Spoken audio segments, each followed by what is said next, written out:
my early days after graduating college, I didn't have a lot of money, so I had to rent an apartment with someone else who I'd never met before. He'd become my roommate, and his name was Randall. At first, he seemed easy enough to get along with. He didn't talk too much, but he had a heavy Spanish accent. The room I'd be getting was already furnished, and that was one of the appealing factors to this apartment. It had a twin-sized bed tucked in the corner, a nice-sized dresser, a closet, and a TV stand in another corner of the room. There were a bunch of stuffed animals sitting on the dresser though, which I found a bit odd, most notably a big teddy bear facing the bed. When I asked Randall about the stuffed animals, he gave a really loud laugh and said his room had the same thing. He recommended I leave them be as to show respect to the landlord. I didn't really talk to Randall much that first day other than that. I spent most of my time unpacking my clothes and supplies and setting up my TV. When I was laying in the bed watching TV that night, I thought I heard something. It was a very brief noise, but it was definitely audible, and it sounded like some kind of small electronic component. I chalked it up to being a house noise and continued my show. The next day, Randall wasn't home all day. I didn't know if or where he worked, but I just assumed he was at work. That night, when I was in my room watching TV, I heard the front door open, and Randall walked through the hall to his room before shutting the door. A little later, I was getting changed into my pajamas when I heard the same sound from the night before. This time without the TV noise in the background, so I heard it much clearer. It was definitely some kind of electronic device, but I didn't know what or where. It still didn't seem like a big deal, so I got into my bed and started reading my current book at the time, then went to sleep. The next day, I saw Randall when I came home after work, and he asked me what book I was reading. At first I didn't get the question, but then he said he was talking about the book that I was reading in my room. I looked at him in silence and confusion. I asked him how he knew I was reading a book, and he said in his heavy Spanish accent that he had to go into my room just to take something out that he left in there, and that's when he noticed the book. I asked him nicely not to go into my room anymore. Unfortunately, there wasn't a lock on the door, so I couldn't stop him when I wasn't home. That night, when I grabbed my book from under my bed, I stopped and wondered, how would he see my book if I had it under my bed? Thinking about this now creeped me out, and I was in no mood to read anymore. I looked around the room as I thought to myself, then I noticed that big teddy bear on the dresser again, how it was angled so perfectly to face me in the bed. Then I had a thought, a scary thought. I stood up and walked over to the bear, grabbed it, and looked closely into its eyes. I felt my heart skip a beat when I realized there was a camera in one of the eye holes. I threw the thing into the corner of the room and went to Randall's door and tried opening it. His door apparently had a lock because it wouldn't open, but I knew he was in there. I pounded on the door screaming his name, but he wouldn't answer. I saw the light sneaking in through the bottom of the door go dark, as I assumed he turned off the light. I went back to my room and called the landlord. I explained everything and told him I'm leaving right now, and I had a valid reason to void the contract.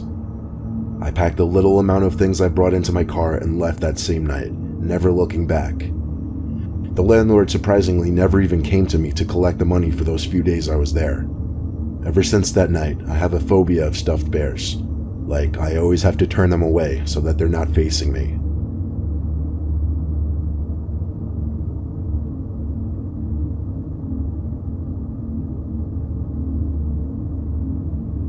It's 2016. Our new neighbors invite our family over for a nighttime barbecue. My mom and my dad and my sister and I meet in their backyard at like 8 o'clock. This is the first time that I personally meet them. It's just a husband and wife and a teenage boy. I quickly learn the boy's name is Jeremy. The husband seems to be the nicest of them all. There's something cold about the wife, and the son Jeremy seems to have some kind of mental or social issues because he won't talk at all. He constantly looks all over the place, and he seems to be really sad or gloomy. I also catch him staring at me a few times. Each time I grow increasingly uncomfortable around him and try even harder not to look at him anymore. After eating a burger and hot dog each, our parents pretty much talk to his parents. I wait a little bit before sneaking back to our house because I was bored and uncomfortable. The next day on my walk to school, since I live 2 blocks away from the high school, I turned my head around a few houses after passing our neighbor's house, and and see someone jump behind a tree as if to be hiding. I turn back in front of me and start to walk faster. I get to the last block before the school and turn around again. This time I see the same person hiding in a bush in front of someone's house. It's Jeremy. I can tell by his long hair, and he's looking right at me.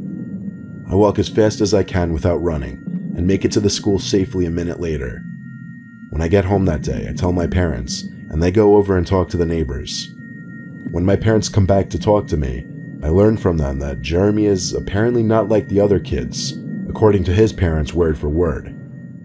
That also seemed to be enough explanation for my parents to tell me to just ignore him, as if him following me to school wasn't an insanely creepy thing to do. Later on, I go outside to sit on the patio and do my homework, and just as Jeremy and his creepiness come to mind, I turn to look at the neighboring house, up at the only window that overlooks our backyard. And there he is. Jeremy is sitting at that window looking at me. But as he notices me, he quickly hides. I run inside and tell my parents, and they once again quote what his parents said and tell me not to worry about him.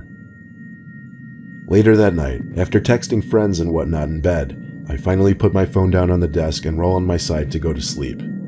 A certain amount of time that I can't remember passes before I hear a click at my window, and then suddenly my window slides open. Without even knowing who's there, I scream at the top of my lungs, and soon my parents come rushing inside, all while I'm pressing up against the wall in shock as someone climbs through my window into my room. My parents turn on the lights, revealing Jeremy holding a large kitchen knife. Everyone screams, including my father, as he comes and grabs me to pull me out of the room. The four of us all rush to the neighbor's house to tell them. The man next door leads us into our own house and grabs his son when he finds him in the living room. He snatches the knife from his hands and tugs him out of the house. My dad sends all of us inside as he stays outside screaming at the man next door. Moments later, he comes back inside and calls the police to get a restraining order. My dad promised those neighbors a living hell if they were not moved out by the next week. The police come and take Jeremy away, probably to some kind of place for people with mental disabilities, not a regular jail. Moving along to a week later, Jeremy didn't stay in that house anymore.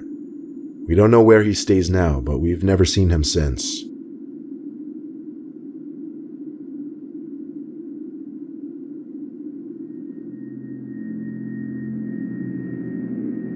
This story was by far the scariest thing to ever happen in my life. I went to a bar with my friends on a Saturday night, and as we usually did, we all got decently intoxicated. The night became a complete blur about an hour after showing up to the bar. I vaguely remember talking to a few guys that came up to me. Didn't remember anything out of the ordinary, though. I live walking distance to the bar we were at that night, so I guess when I got tired or bored, I left. And I do remember walking to my house that night. I think it was when I was starting to sober up a little bit. We always used to leave a key under a flower pot in our stoop, and I always used that key on nights like this so that I wouldn't have to walk around with my keys on me while I'm drunk. I got home, locked the door behind me, and went straight to my room to fall into my bed. I skipped the changing into pajamas and brushing my teeth and whatnot. I did lay there awake with my phone in my hands, texting my friends, seeing if they were still there and making sure they got home okay though.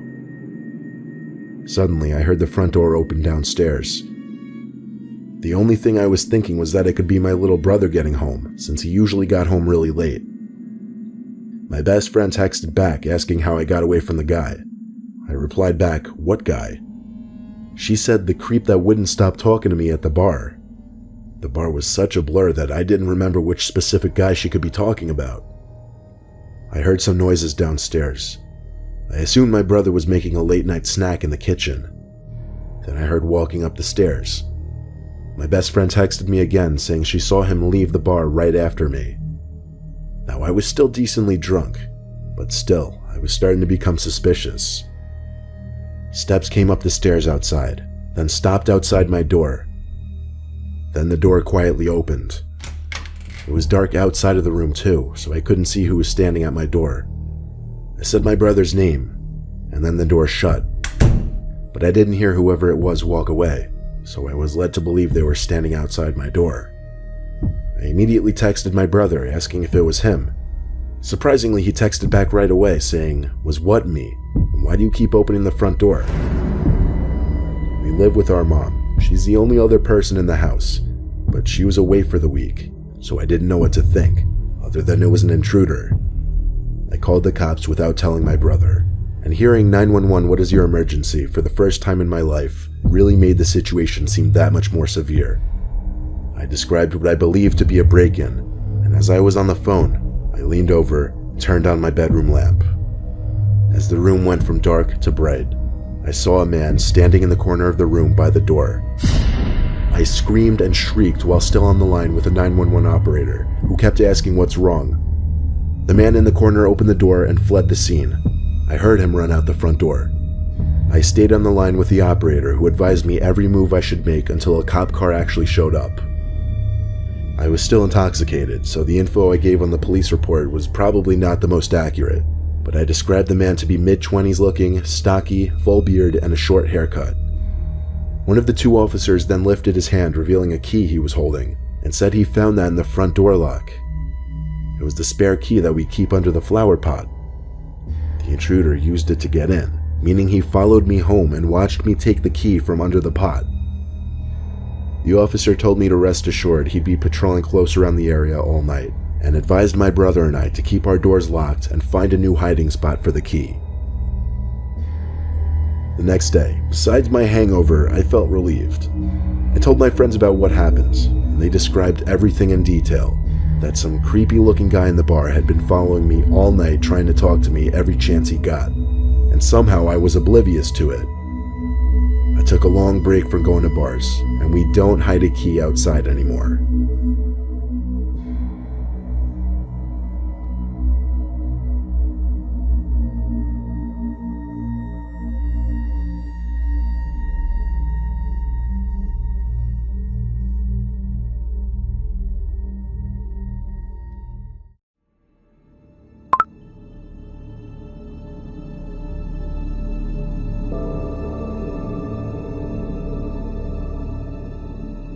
Ever since Snapchat implemented that new Snap Maps feature, it basically lets you stalk any of your friends' locations. Well, any of your friends who choose to have it enabled. For some reason, I used to have it enabled. I guess just because I liked my friends to see that I was busy a lot or something dumb. I'm in 11th grade, a junior in high school.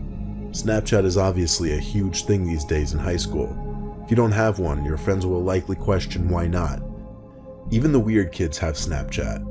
Like the really, really weird kids. Like the ones who sit in the corner of the lunchroom alone. Maybe I sound specific in saying that, because I am being specific. There was a kid named Zach, who had been a socially awkward reject since elementary school. No one really knew if he actually had any issues or not, and everyone could agree that there was always something that seemed a bit off-putting and unpleasant about him. Apparently the kid was on Snapchat, and was somehow getting people's Snapchat usernames. My username was one of them, apparently, because one cold December day, I got "Zach Meister added you as a friend" from Snapchat. I already knew it was him, so I added him back. I don't know why. I guess because I'm just too friendly of a person. Minutes after adding me, he sent me a picture and then a video. I didn't want to open it because I knew it would be weird, but I was also curious to see what it was. I waited a few hours to show as much disinterest as possible. I opened it when I was in my bed, and what it was weirder than I thought it would be. It was a picture of me sitting in the lunchroom at school, but then the video was when the bell rang and everyone in the lunchroom got up, including me obviously, and he zoomed in on me and recorded me as I left the lunchroom. The worst part was the caption at the bottom, which said "cute LOL." I ignored it. I was so close to removing him, but for some reason I didn't have it in me to do that. That night, laying in my bed watching TV and Snapchatting friends, Zach, aka Zach Meister, messaged me on Snapchat. Unfortunately, I accidentally clicked the notification right away, which took me to his message, which said, "You live on Mason Street?" I answered back yes. He answered back immediately. I planned on not opening his chat this time though, not for a long time. But the longer I waited, the more he messaged me. I was so close to blocking him, it was not even funny. He started sending me pictures now, pictures I was not planning on opening tonight. I knew that the longer I took to respond, the less interested he would be. So I put my phone down on the desk, turned off the TV, and went to sleep. The next morning when I woke up, my window was wide open, as well as my closet door. I literally mumbled to myself, "What the fuck?" I didn't remember opening either of them, but my room was absolutely freezing. I saw a bunch of new notifications from Zach on my phone. Then it sank in. What if this was him? I opened Snapchat in a hurry and opened the snaps from Zach. It started with pictures of a sidewalk last night, then a picture of my house, then a picture of my bedroom window, then a picture of me taken through the window, then a picture of Zach standing inside of my room, then a picture of me in my bed taken from my closet. That was the last picture. Then I saw his messages. There were so many messages, a lot of them starting with, "Answer, why do you take so long to answer?" Then later on he said, "I'm gonna come visit you, LOL, you have your snap map on too." Then he said, "I like watching people sleep." Then he said, "I found you with your snap map, I hope you don't mind, I think you're cute though." I need to mention, I'm a guy in case you were wondering. The rest of the messages said things like, "Are you up yet? What are you doing?" I didn't care anymore though. I screenshotted the chat. Unfortunately, I did not think to screenshot the pictures in time before it was too late. I blocked Zach's Snapchat account and went to my parents, who were in utter disbelief. My dad mostly handled trying to contact the police, which turned into a big thing. Police had to do investigating, which got the school involved as well. Apparently Zach lives or lived with his single alcoholic father, which kind of explained a lot. The screenshots of Zach admitting he found me via snap maps served as proof. Enough proof to get Zach charged with juvenile breaking and entering. No one ever saw Zach at school again after that. It was assumed he and his father moved far away.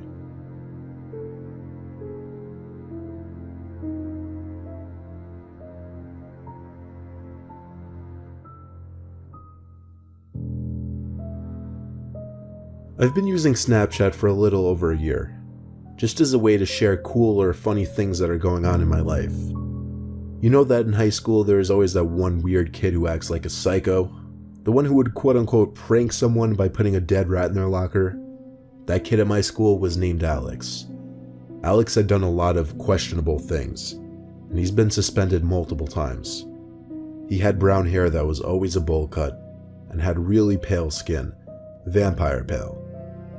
One day, I got a notification on my phone while I was playing some video game. It was from Alex. I didn't remember adding him, but then I thought he must have seen my snap code from my Instagram page or something. It was weird though, I could see a score, which means I did add him back at one point, I just don't remember when. I put my phone down until I died in the video game I was playing. I unlocked my phone and opened Alex's snap. It was an extremely zoomed in picture of a door handle. More specifically, a locking mechanism. It was captioned "Hello." I actually got a screenshot of the picture.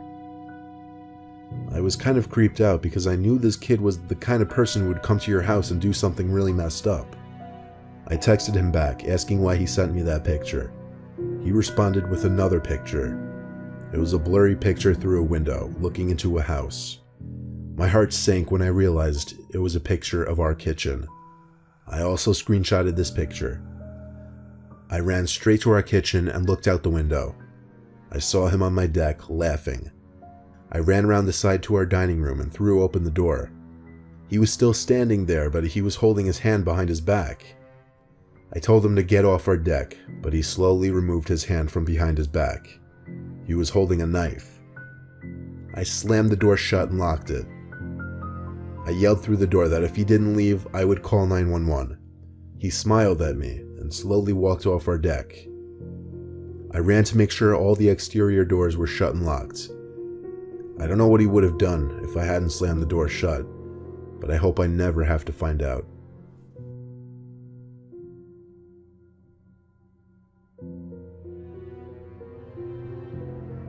This is a short story, but it started just 2 days ago, and it has me scared shitless. I tend to get a lot of random people adding me on Snapchat because I have my Snapchat in my Instagram bio. Not to toot my own horn, but I live a kind of lavish lifestyle and show it through my Instagram pictures. One rainy night when I was chilling with my friend, 2 random girls added me on the app. One named Casey Welsh, the other Bree Owens. I added both of them back. They both had really low Snap scores though.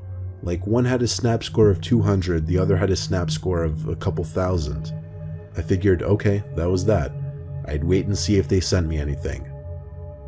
Sure enough, the one named Casey snapped me a black screen with the caption, "You're cute." I ignored the message. It seemed like someone was messing with me. I checked the Snap map and saw that both of the girls shared their locations. In fact, the 2 of them were apparently together in a car not too far away from me. Anyway, I had to go home. The weather outside was getting worse and it was getting late.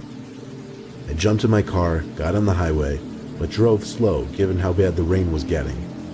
There weren't many, if any, cars on the road at this point, until one car finally caught up behind me in the middle lane and stayed behind me for a while. I got off the highway to my town's exit, as did the car behind me. Not really weird.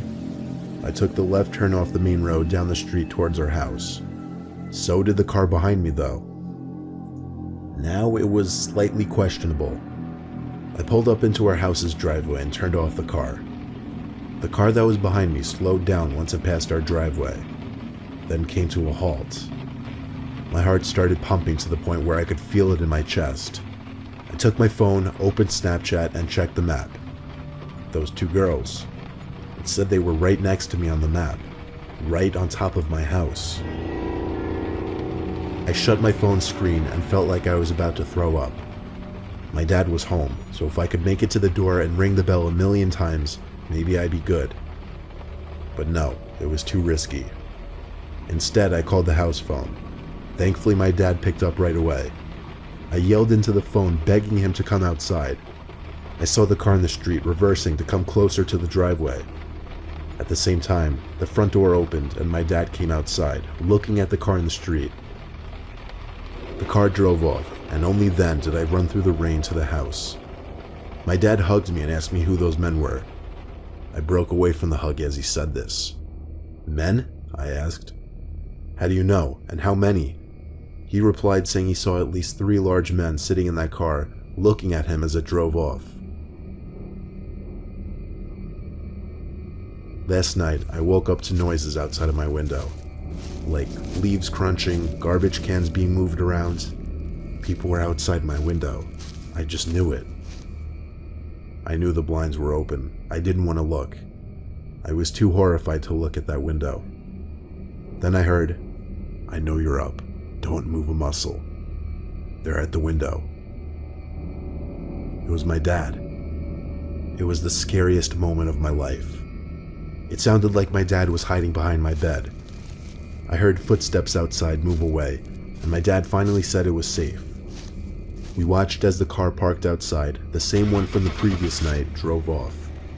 My dad and I are horrified to even go to sleep tonight. My dad said he's ready to call the cops at the slightest sign of something happening outside. If anything happens, I'll send an update.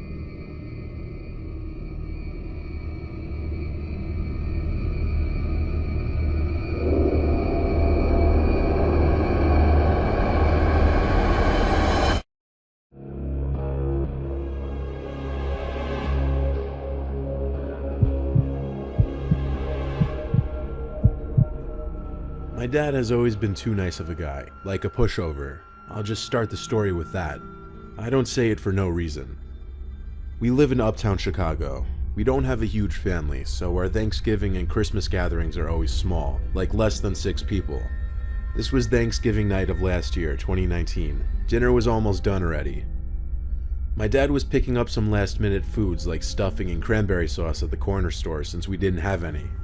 My mom and I started setting the table, while my brother and grandparents sat at the table. My dad finally returned, but with more than just stuffing and cranberry sauce though. He brought someone along with him. It was this middle-aged, dirty-looking man in a green puffer jacket and black pants. He looked homeless. My dad introduced the man as Stefan, and said he would be joining us for dinner tonight. My brother and I exchanged surprised, uncomfortable looks. Then my mom and I did the same. As my dad started preparing the stuffing, he was telling us how he met Stefan alone in the cold streets and said we as a Christian family should do the right thing and invite him in to dinner, as no one should be alone on Thanksgiving. My grandma invited the man to sit with us. I could tell my mom wasn't comfortable with this as she whispered stuff in my dad's ear. Too late now though, the man was already seated at the table. Good thing I didn't sit next to him because I could smell his clothes from across the table. I didn't understand what my dad was thinking with this. When all the food was finally on the table, everyone sat down and we did our prayer. My brother and grandma attempted to hold hands with Stefan, but he didn't grab their hands back. I low-key watched him as we all prayed, and he just sat there, his eyes bulgingly wide, his mouth not moving. He just sat there like he didn't want to be there. After the prayer, we all began to eat, and at least 3 of my family members tried talking to him at some point. He didn't seem friendly at all though. His responses were very dry and one-wordish. It made the dinner a little uncomfortable. I didn't know what my dad saw in this man or why he felt comfortable bringing him into our home. I get trying to help the needy, but there was another way to do it than this. He helped himself to some food, but even the way he ate was really messy. Like his fingers were really greasy, some food got in his hair. It wasn't pleasant to watch. Now you may think I'm just trash-talking a homeless person, so let's move past that. Eventually Stefan said, "Excuse me, I gotta go to the bathroom." My dad pointed him in the direction of the bathroom, which was down the half flight of stairs down the hall to the left. He got up, not saying thank you, and followed the directions. Once we were sure he was out of earshot, my mom and grandparents started asking questions like what the hell is wrong with my dad bringing that man in here? My dad whispered that he felt terrible and wanted to do something right. My mom questioned how we were going to get him out of here now. My dad insisted that we were being good people though, and that we'd agree eventually. We continued eating, till my brother asked, "Where is he? He's been gone a while." We all agreed it was strange, so my dad went down the stairs to the bathroom to look. He came back up a few seconds later saying he wasn't in the bathroom. My grandmas looked very distressed as my grandpa started cursing in Italian. My brother, my dad, and I started checking the whole apartment. My dad was calling Stefan's name the whole time. We checked all the bedrooms, all the closets. Somehow he wasn't anywhere. However, the window in my parents' room was open, enough for someone to climb through. So we assumed the obvious. My mom came in yelling at my dad that this is what happens for him being stupid and letting a potentially dangerous person into our home. We all had to agree, sadly. My dad closed the window, and we tried to go about the rest of our dinner normally. But of course, the whole time we talked about the bizarre encounter. After dinner, we had dessert. Then eventually my grandparents left. The 4 of us cleaned up the table and dishes. And a couple hours later, everyone dispersed to their rooms for bed. I'm being very loose with the time frame because this was almost a year ago, but I believe it was another hour later that I finally turned off my TV for bed. The silence in the room allowed me to hear it. The breathing. I heard it in my room, not my breathing. I was frozen stiff. I didn't even want to move or sit up. I didn't know where exactly in the room it was coming from. I just looked for the door to my room, trying to sum up the courage to run. I heard the faintest shuffling sounds, like of the fabric of a jacket, and I heard, almost in my ear, "Shh!" and a hand pressed down on my neck. That's when the scream I'd been building up exploded out of my mouth as I literally sprang out from the bed and into the hall, calling for my dad. Everyone came out from their rooms and looked down the hall toward my room when I said Stefan's in there. Shockingly, Stefan stepped out from my room, looked at us, and walked out the front door as my dad yelled at him to get out. Of course, without getting physical because he's a big softie. Stefan was long gone by the time police finally showed up. The police said the important thing was that he left and none of us were hurt, and now just to make sure to lock the door and windows. They took our description of Stefan and they left. I like to think my dad learned his lesson from that. You can't trust everyone you meet.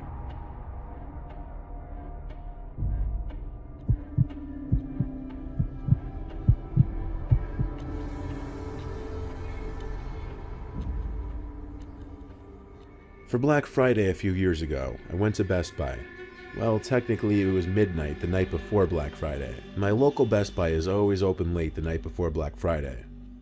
I went with my best friend Taylor to look for a new laptop and maybe whatever other stuff caught my eye. We split off to look for our own things.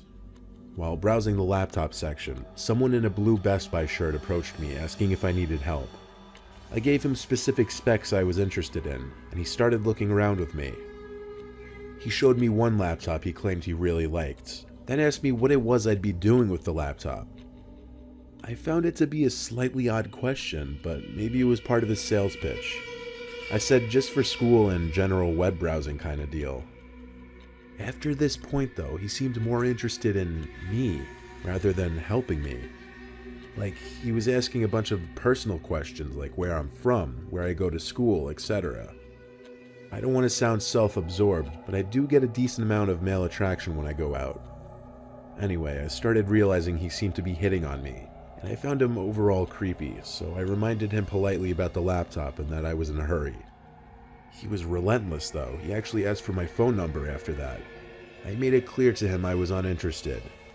Luckily, I locked eyes with Taylor, who happened to be walking over, and I mouthed the word help to her. She understood, and she came over and called my name, saying, "Come in, hurry." I said, "Sorry, I have to go," to the creepy guy, and followed Taylor away. We walked to the other side of the store. I told her I didn't want to see that guy again. He was obsessive and creepy and didn't get the hint. We left the store after that with plans of going shopping elsewhere tomorrow. We were both starving though, so we went to the nearby diner, which is open 24/7. We sat at a booth and looked at the menu. The place was practically empty at this hour, except for a lone man sitting at the bar, seemingly looking at the menu as well. His back was to me. I didn't notice him there 5 minutes earlier. He was in a gray jacket, but I recognized his hair. I whispered to Taylor to look at him. As we looked at him, he tried to subtly turn to look at us, but when he realized we were already staring, he looked away. It was him, the Best Buy worker. "Oh my God, he followed us," I whispered. "Let's go," I said, and we got up and left the diner. We hurried to my car, and I drove us home to my house as fast as I could. Taylor was sleeping over that night. To put it short, eventually there were 3 slow knocks on the living room window. We both shrieked and didn't know what to do. "My apartment is on the bottom floor. It's him," we kept saying. We went to the window, but oddly couldn't see outside, like total blackness. The view of outside was blocked. We were too creeped out. We had to call the cops. When we got a knock on the door from police, we immediately felt safer. So it turned out the reason we couldn't see out the window is because a shirt was hung over the window, blocking view in or outside. Not just any shirt, a blue Best Buy shirt. Pinned to the shirt was a post-it note that said, "I don't work at Best Buy, bitch." So the police recommended I file a harassment charge, but the problem was I didn't know his name or who it was. They said I could get a lawyer and get the surveillance footage from Best Buy to find the guy, but it sounded like a lot of work. I let it go, but I stayed at Taylor's apartment for a few days. I still can't believe that guy followed us all the way to my house. Some people are dangerously crazy.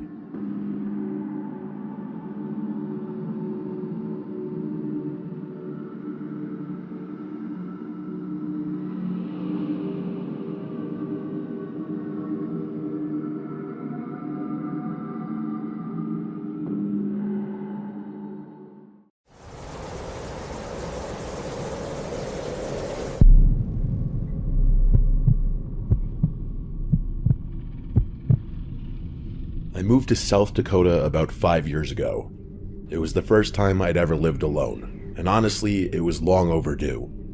My parents had been on my case for years about getting out of the house, and I finally caved. I'm not exactly a social butterfly, so the idea of living somewhere secluded actually appealed to me. The house I found was in one of the snowier parts of the state, tucked away on a stretch of land where the nearest neighbor was a solid walk away. That was fine by me. For the most part, that's exactly what I got. The first few years were uneventful in the best way possible. I kept to myself, went to work, came home, and didn't bother anyone. I never introduced myself to any of the neighbors, partly because I'm just not that kind of person, and partly because there wasn't much of a compelling reason to do so. The houses out there are so spread apart that you could go weeks without seeing another soul. Everything changed one afternoon in early February. I was at work when the snow started coming down. At first, it was nothing unusual, but within an hour, it had escalated into something else entirely. The wind picked up, visibility dropped to almost nothing, and the roads started getting dangerous. My boss eventually told everyone to head home before conditions got any worse. I drive a lifted truck, so I wasn't too worried about making it back. I've driven through plenty of bad weather before, and the truck has always handled it well. Still, there were certain sections of the drive that had me a little concerned. By the time I finally pulled into my driveway, I was just relieved to be home, but when I went to unlock my front door, I realized it was frozen solid. I stood there for a second, processing what was happening, then tried again, but it wouldn't budge. I didn't have a lighter on me or anything else that could generate enough heat to thaw the mechanism. I tried breathing on it, cupping my hands around it, even banging on it a few times out of frustration. None of it worked. I walked back to my truck and sat there, not sure what to do. The heater was blasting, and I told myself I'd just wait out the storm. Maybe it would die down in an hour or two and I could figure something out. But as I sat there watching through the windshield, the snow only seemed to fall harder. After maybe 10 minutes, I realized I was making a mistake. The longer I waited, the worse things were going to get. My truck was already half buried, and even with the lift, I doubted I'd be able to get back out of the driveway. So now, driving wasn't even an option anymore. I didn't have anyone to call. I didn't know any of my neighbors, and my parents were hours away. I tried to drive the truck out of there, but like I suspected, it was stuck. My only real option was to walk to one of the neighboring houses and ask for help. I hated the idea of it, showing up at some stranger's door asking them to take me in, but I didn't have another choice. Staying in my truck all night wasn't going to work. The gas would eventually run out, and then I'd be sitting in a freezing metal box in the middle of a blizzard. The closest house was still pretty far away, probably a quarter mile or so. By the time I reached it, I was shivering uncontrollably. It was a tiny one-story house, and even through the blowing snow, I could tell it was in rough shape. I knocked on the front door as loud as I could. I waited for a good minute, and I was just about to turn away and try the next house, when the door swung open so violently I actually took a step back. The man standing there looked around 50 years old, with a very nondescript face. He looked at me for a second without saying anything, then introduced himself as Joe. I explained my situation and he nodded slowly, stepping aside to let me in. I should have felt relieved, but something about him felt off from the start. It was hard to pinpoint at first. The house was warm, which was all I really cared about in the moment. He offered me a seat on the couch and sat across from me in a worn-out armchair. We made small talk for a few minutes, or at least I tried to. He answered my questions, but his attention seemed to be somewhere else entirely. His eyes kept darting around the room, from me to the floor to the ceiling to somewhere over his shoulder. It was like he couldn't focus on any one thing for more than a few seconds. At first, I thought maybe he was just nervous about having a stranger in his house. That would have been understandable, but the longer we sat there, the more unsettled I became. He couldn't focus on the conversation either. He'd be mid-sentence and then just trail off, staring at a spot in the wall like he was looking through it. I decided I wanted as little interaction with this guy as possible. I told him I was exhausted and asked if I could just get some sleep. He seemed almost relieved by the suggestion and pointed to the couch, saying I could crash there for the night. I asked if we could turn out the light, and he flicked off the lamp without argument. But he didn't leave. He just stood there in the doorway for what felt like a full minute, not saying anything, not even moving. I lay on the couch with my eyes half closed, trying to look like I was already drifting off. Eventually, after this long, uncomfortable pause, he finally receded down the hallway toward what I assumed was his bedroom. I really did try to sleep. I was exhausted, and the couch was actually more comfortable than I expected. But I couldn't shake the feeling that something was deeply wrong. Every time I closed my eyes, I started to drift off and then jolt awake, convinced I heard something. About an hour in, I actually did start hearing things. It took me a few seconds to realize that the thumping and scraping sounds were coming from above me. At first, I told myself it was just snow shifting on the roof. That happens all the time in heavy storms. But these sounds were different, somehow. That didn't make any sense, though. The house was one story. There was no upstairs floor for anyone to be walking around on. I lay there, staring at the ceiling, trying to convince myself there was a rational explanation. The sounds continued for several minutes, sporadic but persistent. And then, without warning, there was a thump that was considerably louder than all the previous ones. It was so sudden and so forceful that I shot upright on the couch, and as soon as I sat up, I saw him. Joe was standing in the doorway again. He must have been there for a while, just watching me in the dark, because I hadn't heard him come back. My skin started feeling itchy. I opened my mouth to say something, but before I could get a word out, he literally charged at me. He jumped over the back of the couch and tackled me to the floor. The next few seconds were pure chaos. We rolled around on the carpet, and I realized he was trying to put me in a chokehold. He was stronger than he looked, and for a moment, I thought I wasn't going to be able to get him off. I kept resisting, and he started yelling. He screamed at me to stop fighting. He kept referencing this her, like I was supposed to know what he was talking about. He said she was lonely, and something about how she would find me good company. I wasn't thinking about that, though. I was fighting for my life. I finally managed to get enough leverage to shove him off me. I scrambled to my feet, grabbed my coat, and ran for the front door. I didn't even put my coat on. I was too terrified to waste any more time. Behind me, I heard that crazy fuck scream something. I'm pretty sure he said, "She's not gonna be happy," or some insane shit along those lines. I ran and didn't stop until I reached the next house. The family who answered the door were normal people, a husband and wife from the looks of it. They took one look at me and pulled me inside without asking questions. I slept on their couch that night. The next morning, I woke up to the wife, who introduced herself as Kathy. She was making everyone coffee. The three of us sat at the kitchen table, and I told them what happened. As soon as I described the house, the husband, whose name was Brandon, interrupted me. He asked if it was Joe. I said yes, and he just nodded, like he wasn't surprised at all.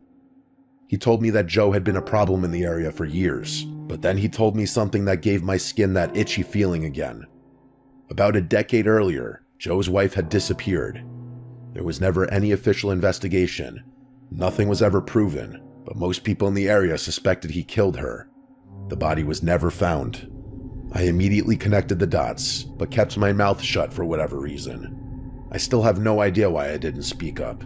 I did end up reporting my experience to the police, but I don't think they ever did anything to deal with it. The scariest part is that I still live in the same house 3 years later.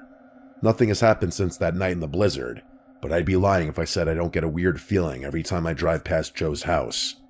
The one silver lining to all of this is that I got close with the family who took me in that night, but I always get a weird feeling every time I go over there, because it reminds me of Joe and whatever god-awful thing he's done to his wife.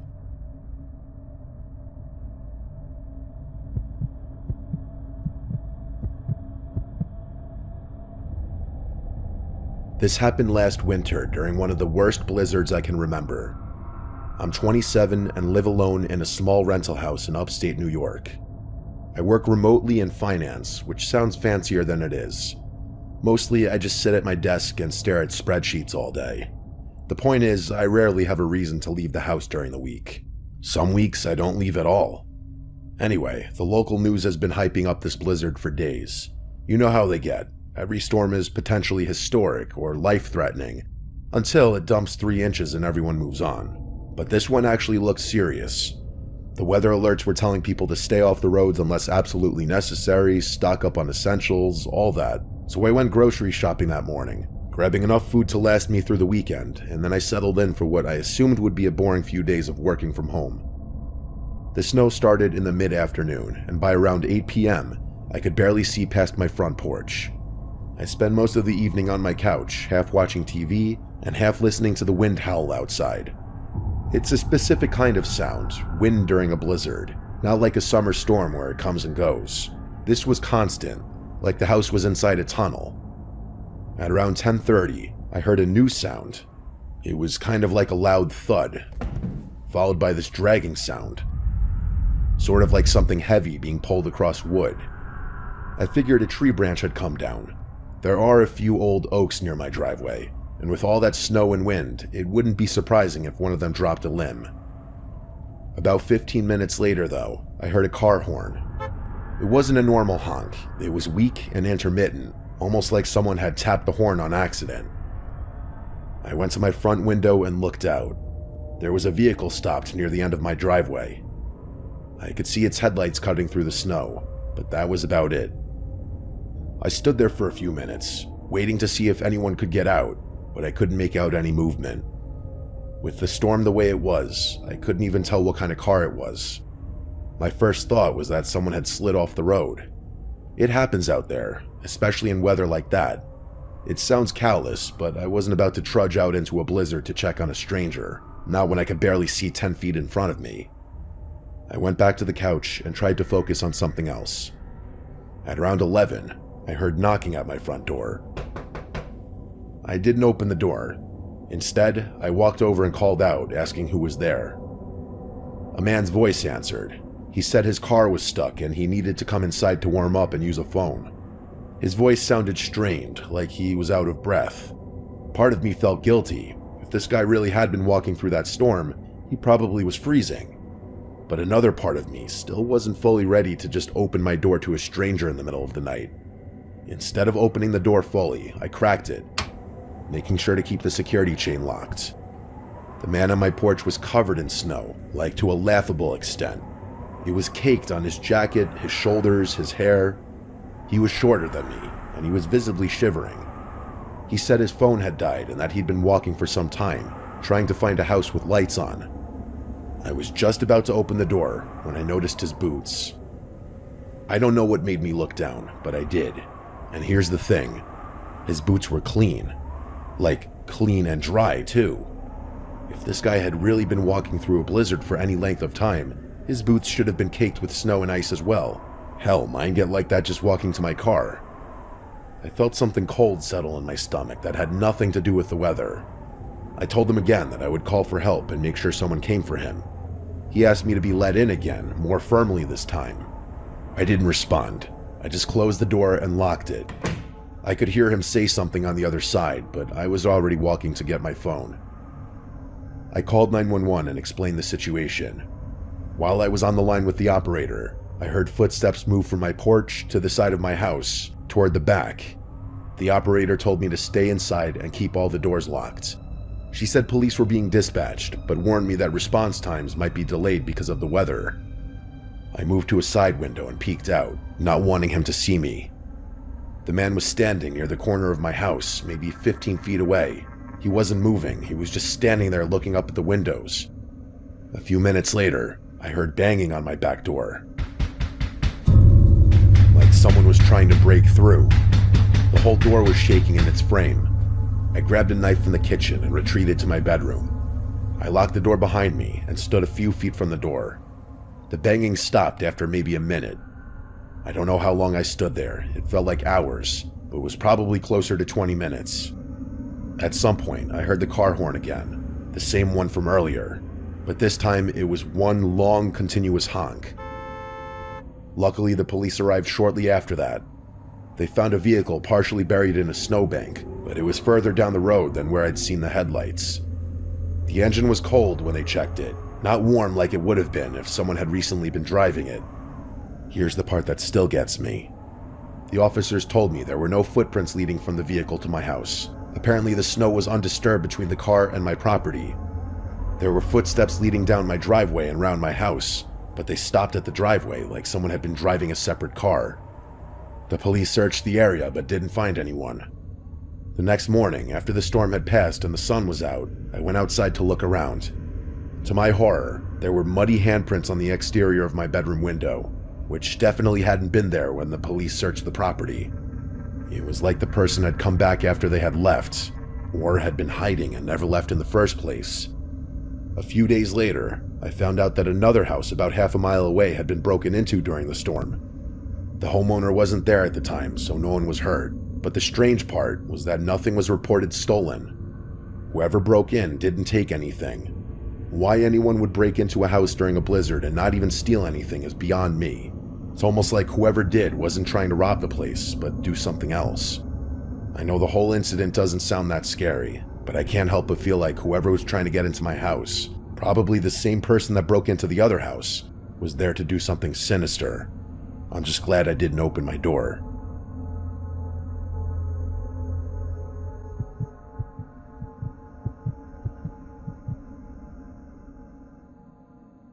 This happened several years ago now.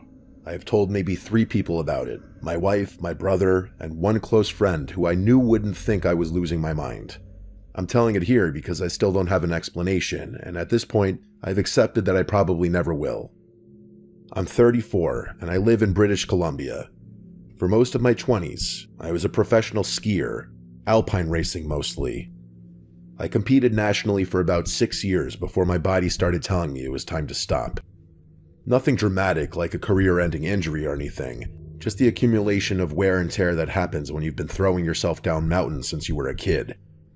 I stepped away from competition when I was 26, which felt like the right call at the time and still does. But retiring from competitive skiing doesn't mean you stop skiing. If anything, it freed me up to do the kind of skiing I actually loved, backcountry stuff away from the resorts and crowds. I say all this not to brag, but to establish that I knew what I was doing out there. I was avalanche trained, certified in wilderness first aid, and familiar with every protocol you're supposed to follow when you're skiing alone in remote terrain. I'd done dozens of solo trips in the backcountry without incident. The plan that day was simple. I was going to hit a remote range a few hours north of where I lived, a spot I'd skied before actually. The weather forecast was calling for light snowfall, maybe a few inches, but nothing that would prevent a day trip. I checked the avalanche conditions the night before and again that morning. Everything looked manageable. I got to the mountain just after sunrise, strapped on my gear, and started skinning uphill. The snowfall started picking up while I was climbing, which wasn't unusual, but the wind had changed too. It was coming from a different direction than the forecast had predicted, and it was stronger than it should have been. Visibility was also dropping much faster than I was comfortable with. The smart move would have been to just turn around immediately, but I was already at the top of a line I'd been looking forward to all week. I told myself just one run and then I'd call it early. I've replayed that decision 1,000 times since then, and before you say it, yes, I know it was stupid. I know experienced people die all the time in the backcountry because they make exactly the kind of call I made that day. I knew it then too, but I did it anyway. The descent started fine.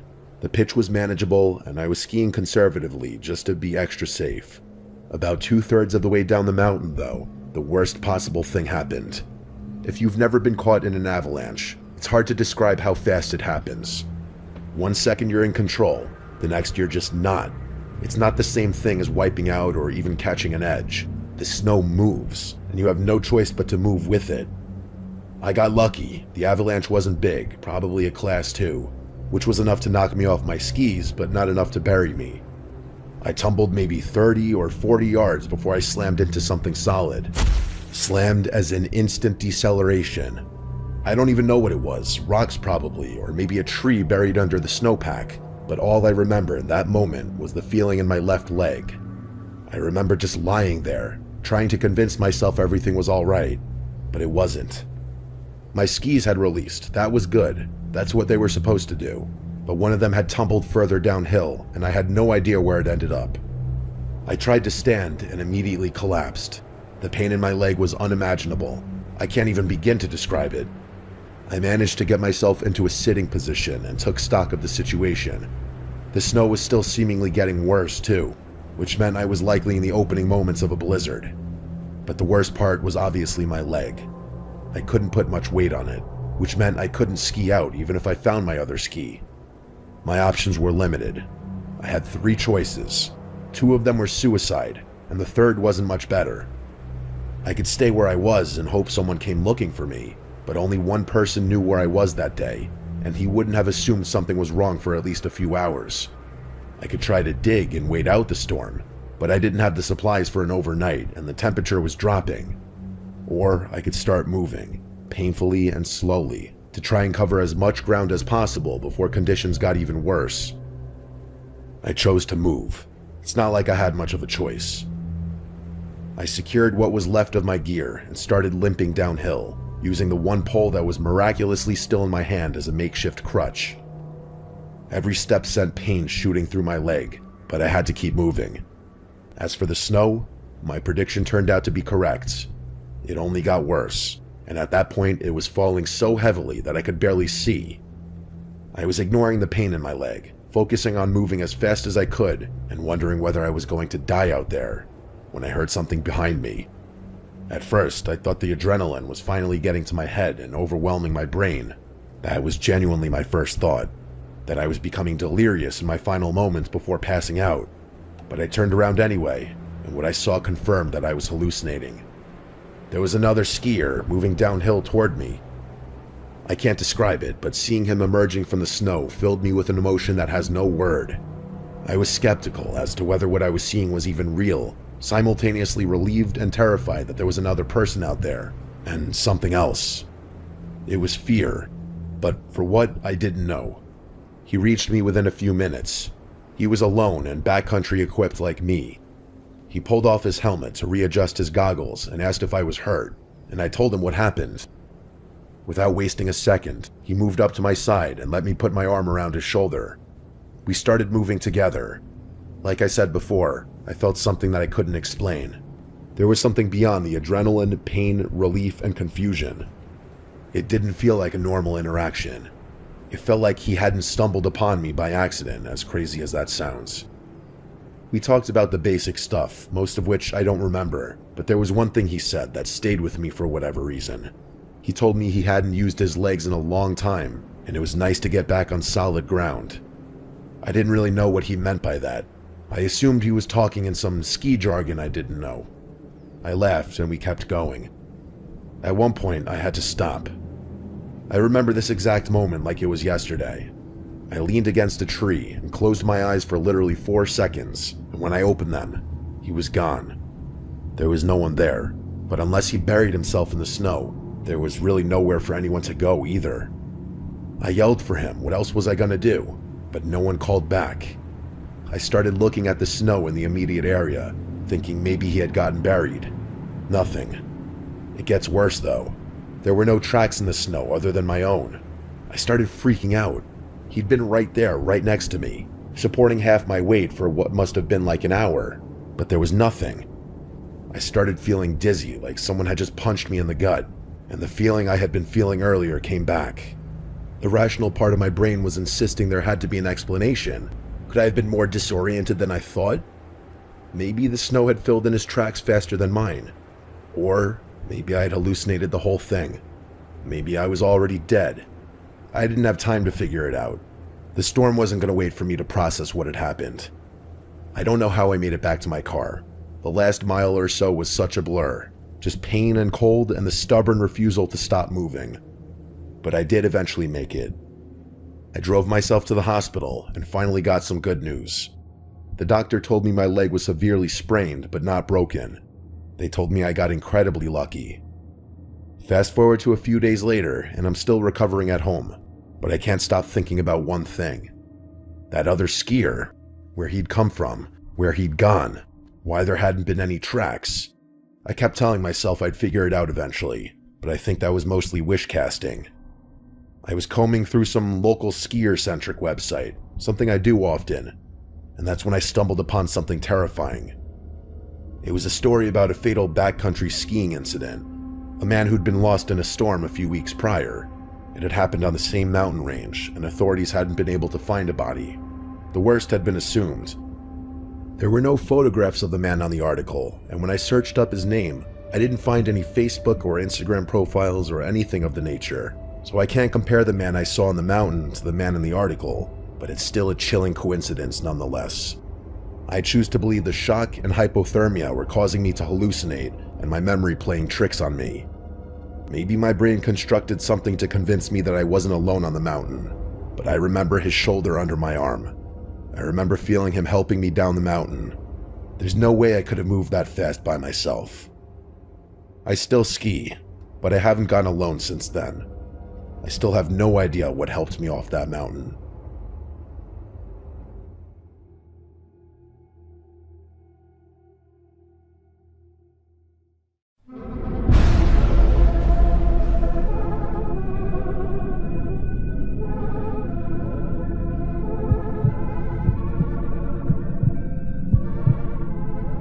After moving to the dorms for college, I started drinking a lot more than I did in high school.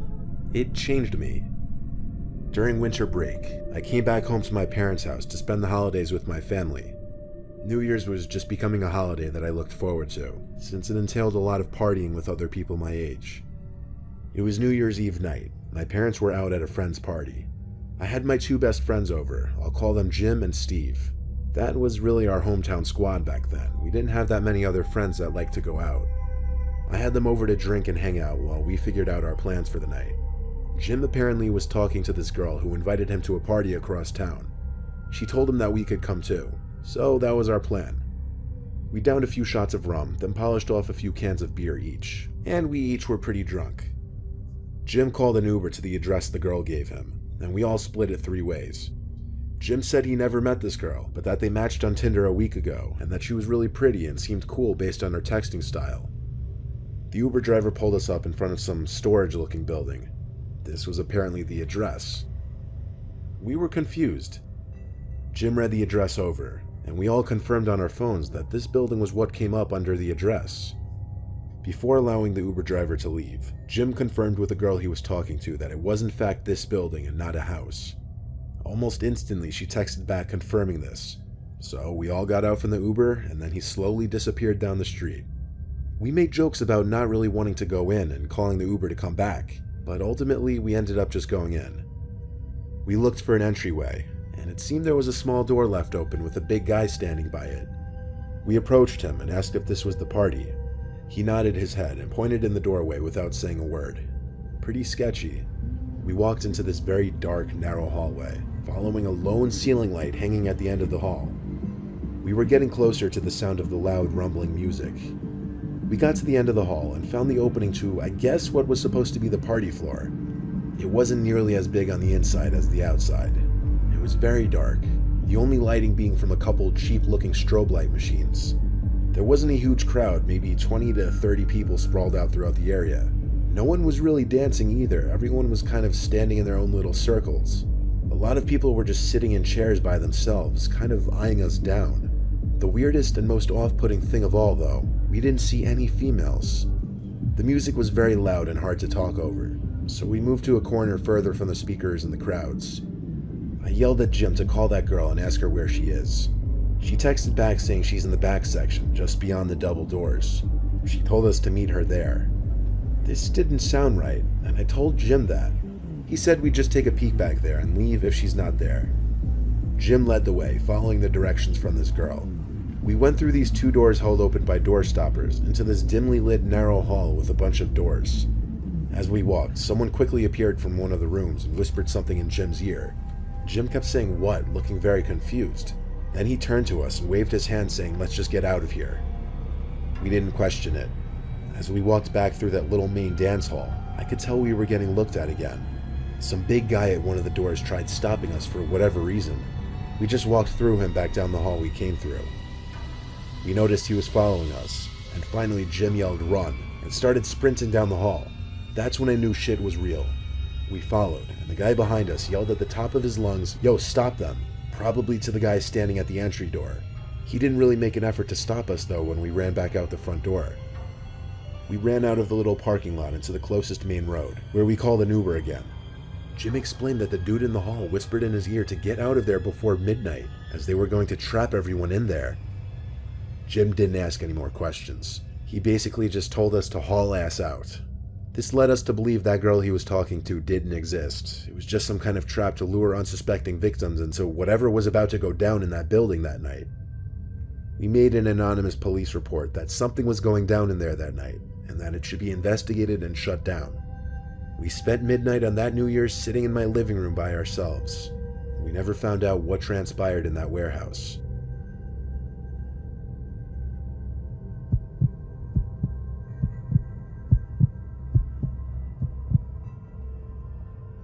It was New Year's Eve of 2016. My girlfriend and I were hosting a party in my condo. I invited about 30 people and said they could bring whoever they want as long as they were respectful of my place. As we were setting things up for the party, we kept losing things and then finding them back in the same place a few minutes later, like the TV remote, her bag, or just anything we seemed to need at the moment. We thought we were just imagining it, but it kept happening over and over. We figured it was the two of us just accidentally moving stuff without the other knowing. Our guests started pouring in around 9 to 10. That's when we told everyone to arrive. Since my friends would be bringing friends, I positioned some of my surveillance cameras in rooms with valuables, such as the living room and the bedrooms. By the time everyone was over, things were still kind of disappearing. Like at one point, I wanted to show my friends my new pair of shoes my girlfriend got me for Christmas, and I couldn't find them. And even more, my window was left open in my bedroom. Albeit it was a party, and I had to assume my girlfriend or some of the guests had to do with some of this stuff. But it started getting weird. Nevertheless, the condo was crowded, and I didn't have much time to be worrying about this stuff. I told myself I'd check the surveillance footage after the party, or if things persisted, I'd check it during the party. There were a handful of faces I didn't recognize, but I met most of them through whichever friends brought them over. That time of the night that people either can't wait for or dread finally came, and we all started to gather around the TV to watch the ball drop in Times Square. I looked around the room and noticed some tall guy in a black trench coat facing the wall opposite the TV. He was looking down at the couch doing something. I was about to ask my friend Alan if he knew who that was, but everyone started counting down, so I turned my attention to that and joined in. Everyone yelled Happy New Year and all that, and anyone who came as a couple got their New Year's kiss. And when everyone settled down a bit, I realized that tall guy wasn't in the room anymore. I asked Alan if he knew who that tall guy was, and he said yeah, that's Tom's friend. So that was that. One of my friend's girlfriends eventually came downstairs and said whoever the guy in the trench coat wasn't leaving the bathroom. I told her it was Tom's friend, and to just use the master bedroom bathroom, so she went back upstairs. Eventually the clock hit 2 a.m., and that's when things were dwindling down and people were starting to make their exits. When everyone was gone, my girlfriend and I said we'd clean up tomorrow.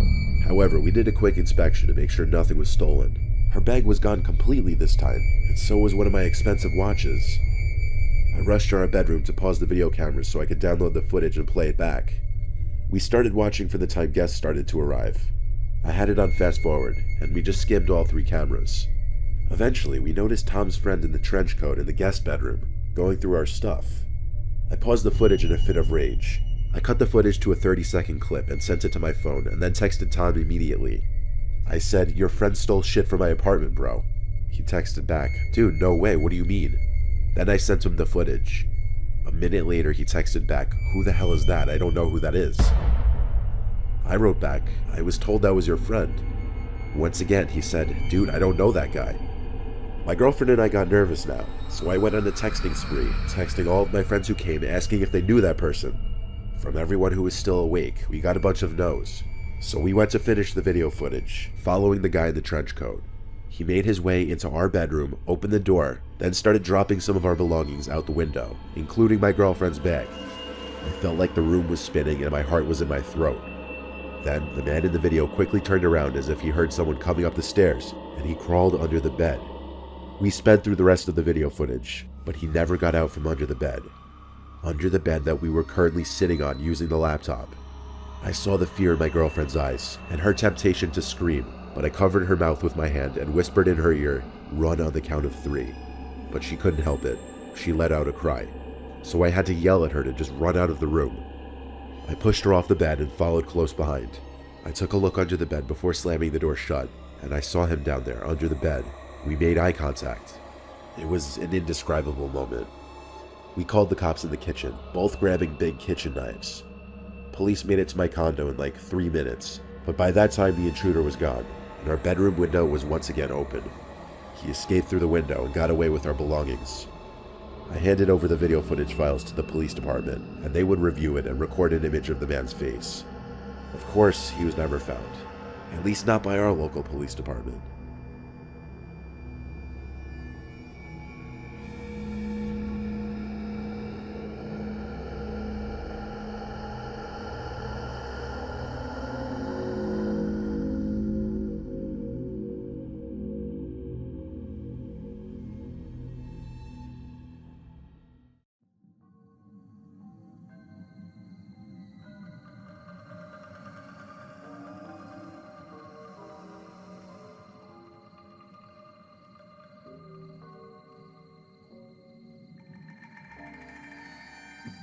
When my grandparents passed away, instead of my parents selling our house, they just let me live in it instead since I was of moving out age anyway. I just had to pay the taxes and monthly expenses. At first, I really enjoyed living alone, given that I could have whoever I wanted over whenever I wanted. But it quickly got lonely being alone, so I got myself a 2-year-old German Shepherd dog named Rocky. He was named after Rocky Balboa. Rocky's a very calm and gentle German Shepherd. He hardly ever barks, only when he feels threatened or if he's playing with another dog. I bought him a doggy bed the day after I adopted him and put it next to my bed. After I got Rocky, I always left the bedroom door open so that he could go get water at night if he were thirsty. One night soon after I adopted Rocky, I woke up to his barking coming from outside my room and down the hallway. I dizzily got out of bed to check what the hell he was barking at. I rubbed my eyes as I walked down the hallway, and when I opened them, I saw Rocky maniacally barking and clawing at the basement door. I didn't know what to do. Usually I'd call my dad to deal with something like this, but now it was on me, and I was terrified. I had to ask myself if I wanted Rocky to go down there with me, and I quickly realized there was no chance of me going down there alone. I opened the door ever so lightly, but it was enough for Rocky to push it open with his nose and run down the stairs. I flipped on the lights and followed close behind. Rocky was silent now, which I found a bit concerning. I looked around for him, calling his name, and then I saw him standing still, with his tail between his legs, looking up at something in an opposite corner of the room that was blocked by a wall. Rocky looked at me, and his tail slightly raised as I approached him. I could now see what he was looking at. It was a closet door. Rocky's apparent bout of confidence was obviously short-lived, and he seemed to be back to his calm and timid self. All that was passing through my mind at that moment was, do I dare open this closet door right now? And who or what could be in there? I didn't know Rocky too well just yet, but I had a feeling he wouldn't attack whoever or whatever was in there. I'm still not sure whether I made the right move or not, but instead of opening that closet door, I took Rocky by the collar and walked with him back upstairs. He kept looking back at the corner of the basement until we got to the stairs. I shut the basement door and then dragged him back to my bedroom and shut the bedroom door. Then I went to the kitchen to call my dad. I had to call 3 times before he finally picked up in a groggy voice. I explained the situation and asked him what I should do. He said I should go back down there with a huge knife or some kind of weapon and see what's in the closet. I told him I was too scared to, and somewhere deeper into that conversation with my dad, I realized the basement door was open. I put the phone down for a second to listen to what I thought were footsteps, and I was right. Loud and clear were footsteps heading towards the front door. I ran to my bedroom and told my dad. He told me to hang up the phone and call the cops, and so I did. By the time the cops showed up, though, whoever was in the house was obviously gone already. Unfortunately, I left a large amount of cash down there by the bar. All of it was gone. The basement window was wide open, so we found the method of entry pretty quickly. Just turned out to be a break-in burglary when I happened to be home.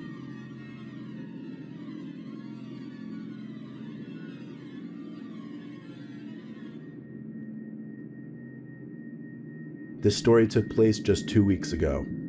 I've always had a fear of basements since I was a kid. Now that I'm 18, my fear is obviously subdued a little bit, but I still will glance over my shoulder to any noise I may hear behind me. And I might get that slight butterfly in my stomach feeling when I'm alone. Well, on this cold Friday night, I was home alone, and since our biggest TV is in the basement, that's where I'd usually chill, especially to play video games. I was playing Fortnite with my friends, some crazy popular first-person shooter game. I had headphones in and I was really invested in the game. Yet even over the loud sound effects through the headphones, I knew I heard something come from behind me, like a thump. I took off the headphones and examined the back of the basement. Now our basement is huge, but also extremely cluttered and messy. If I wanted to actually thoroughly examine what's behind me, I'd have to get up, that's how bad it is. But I didn't feel that were necessary. Yeah, I found it a bit unsettling any time I heard a noise, but I really didn't think it was anything to be concerned about. I tried to continue playing, however I wasn't able to give my full focus anymore, not with part of me constantly thinking about the noise. I took off the headphones and played with them off just because I was feeling extra paranoid and wanted to hear my surroundings. Shortly after taking off the headset, there was a sudden clank sound, and it had a metallic, echoey ringing to it. I turned off the system now because I was in shock. This was an intentional sound made by someone or something. I walked really, really slowly to the backside of the basement. When I laid eyes on the big metal air vent in the corner, that's when it hit me that that was most likely the source of the sound. I got as close as I felt comfortable, then stopped and just looked at the air vent for a second. I got a terrible, painful feeling in my stomach, and I felt like the life was literally being drained out of me when I saw a hand reach out from the air vent and start waving me over. Then a deep, raspy voice said, "Come here, I need help." At first I didn't run. I just gradually stepped backwards with my mouth hung open, looking at the vents. The person's hands gripped the vent and started shaking it aggressively, obviously trying to break it open. I screamed, "I'm calling the cops," but the shaking didn't stop. I did what I said. I called the cops and told them to send someone right away. The operator told me to go to a room upstairs with a weapon, lock the door, and hide. I was the most scared I'd ever been in my entire life. And the pain and fear of the situation only became worse when I heard a door bust open downstairs, and I could hear a maniac screaming at the top of his lungs. I'm not lying when I said he was screaming things like, "Where are you? I'm gonna kill you." I heard him run up the stairs. He probably ran up 2 stairs for every step because he was up the stairs in like 3 seconds. My heart was in my throat when he tried the doorknob to the door and started pounding on it so hard I could see the door caving in a little bit. I thought he was actually gonna break the door down. I had to climb out the window or I'd be a goner. I think he heard me though, because the banging stopped. I jumped from the window to the bushes below, and with the right stroke of luck, a cop car pulled up in front of my house. I basically ran into the officer's arms, begging them to go inside and get the man. They told me to wait in the police car, which they locked, while they both went inside the house with their guns drawn. Not even 5 minutes later, the 2 officers came out and they were holding the man in cuffs. The man in cuffs took my place in the backseat of the cop car, and from that moment, until the cops drove away, he was giving me the most evil, hate-filled stare you could ever imagine. That stare still haunts me. The whole experience still haunts me. I still hang out in the basement occasionally, but nowhere near as much.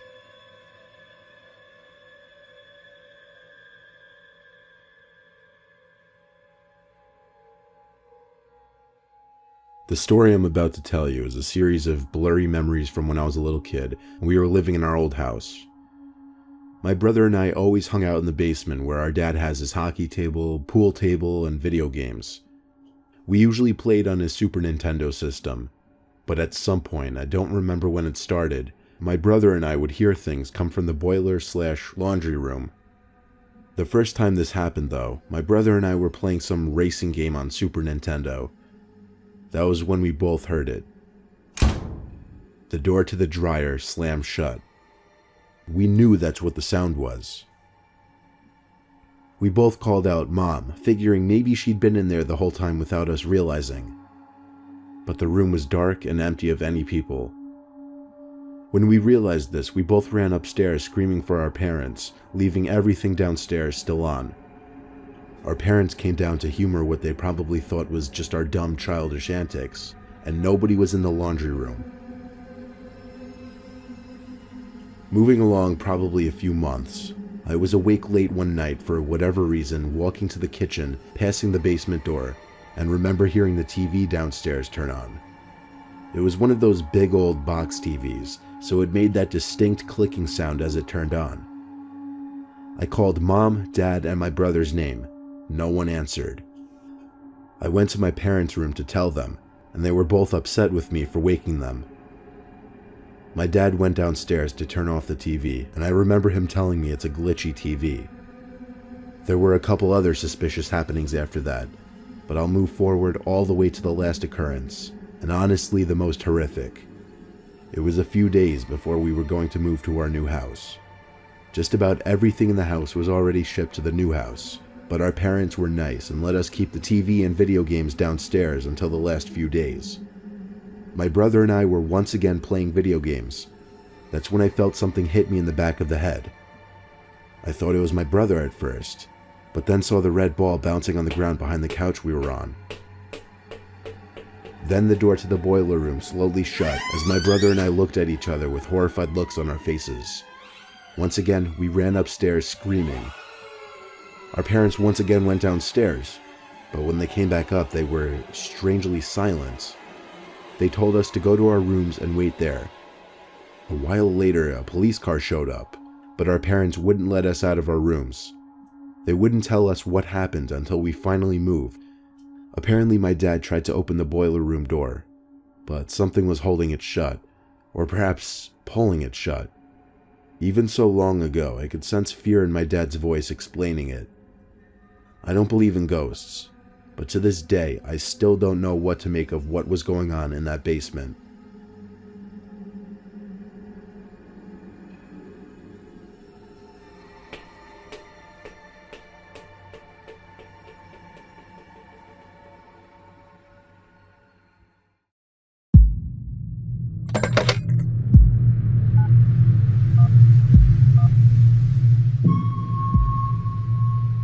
Sean Great stalked northern Ohio between 2006 and 2016, slaughtering women after assaulting them.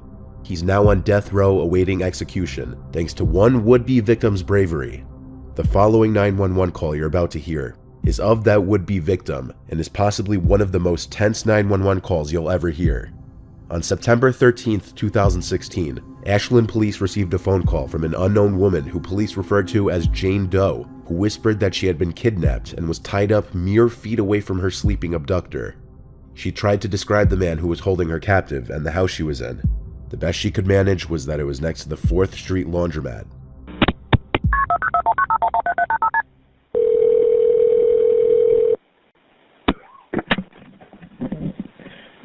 What is the address to your emergency? By the 4th Street laundromat. What is it? 4th Street laundromat. What's the problem? I've been abducted. Who abducted you? Sean Green. You said John Green? Sean Great. Where's he at now? Asleep. Where's he sleeping at? In the bedroom. In what bedroom? There's 2 houses right by the laundry street. And it's in one of those houses. What color's the house? Yellow. Please hurry. Is it an apartment? No, it's a house. Okay, does he own the house? No, he broke into it. Does anybody actually live there? I think they've been abandoned. Does he have a weapon? He's got a taser. Are you injured? A little. Where did he take you from? My apartment. I was walking with him. You were walking with him? Mm-hmm. Where were you walking to? I've known him for like a month and a half. Is there any way you can get out of the building? I don't know without waking him, and I'm scared. Is there a bathroom in the house? Well, his bedroom is closed, and he made it so it would make noise. And if you told him you had to go to the bathroom, he would do something to you? Yeah, because he had me tied up. So are you tied up now? Well, yeah, but I kind of freed myself. Is he in the same room with you? Yes. Are you bleeding from anywhere? Not anymore. Oh, shit. I woke him up. You just set the phone down.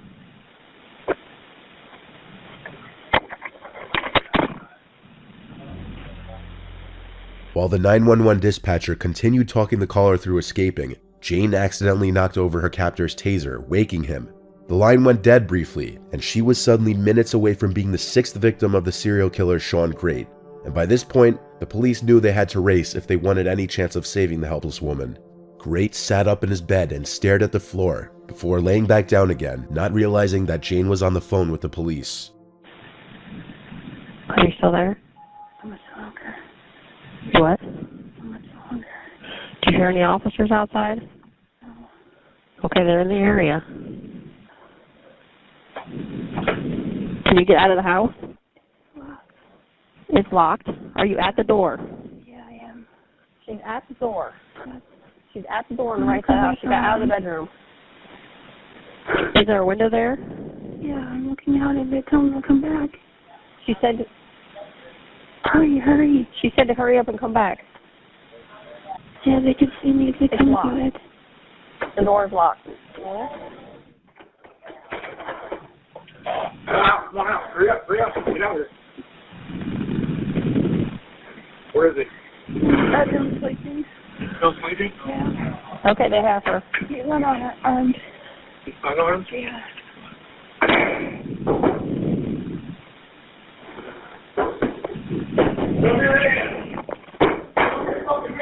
Right now. Do it. Don't do it. Well, if you can't be in there, here, cover yourself up. Tell me what happened. What happened? Their rescue of the woman and arrest of Great was heard on the call. Thankfully, the woman survived this ordeal, though likely not without having some lasting scarring effects on her. As a teenager growing up in Marion, Ohio, Sean Great was well liked, particularly by girls. He had a charm about him that would mask his inner rage, at least for a while. When he was 18, he was arrested for grabbing his then-girlfriend by the throat. A few years later, he was arrested for breaking into his 17-year-old girlfriend's home and choking her, and only 8 months later, he broke into the same girl's house again, this time slipping underneath her couch and hiding until he saw an opportunity to strike. This time he had a butcher knife in hand. But Great's charm and artificial friendliness allowed him to go on and have 3 children with 3 different women, but his inner anger would never lay dormant for long. His ex-wife, Amber Nicole Bowman, claims that Sean at one point said, "If I can't see my daughter, no one will."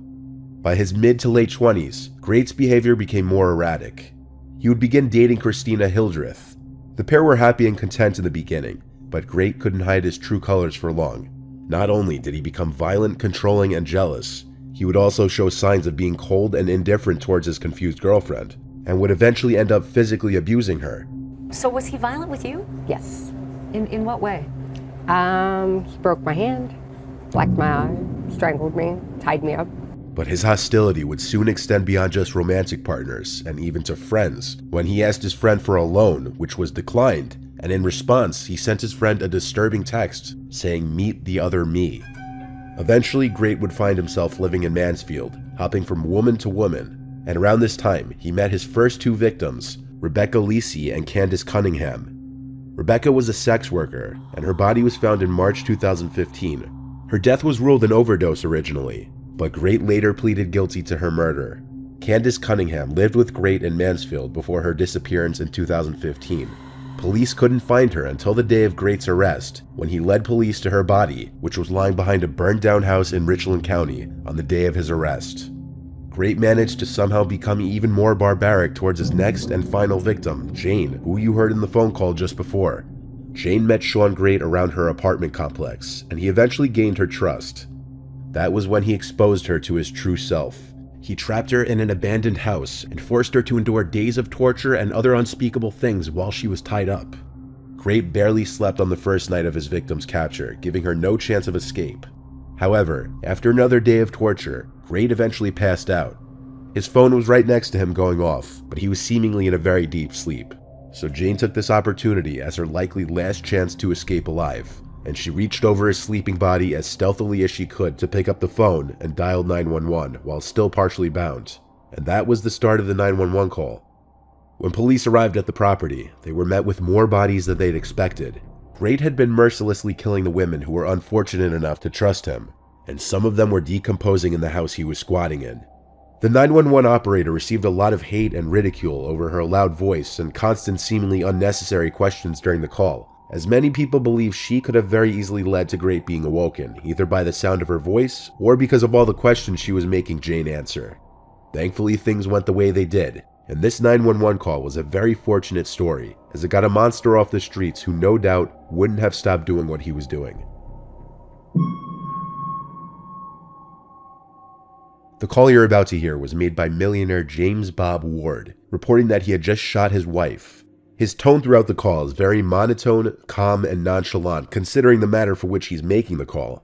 The real estate mogul claims he walked into his and his wife's room to turn in for the night and was shocked to find his allegedly depressed and intoxicated 51-year-old wife, Diane, holding his Magnum handgun. Bob says the weapon accidentally discharged while he was struggling to get it away from her before she could kill herself or him, or the both of them. This was the call.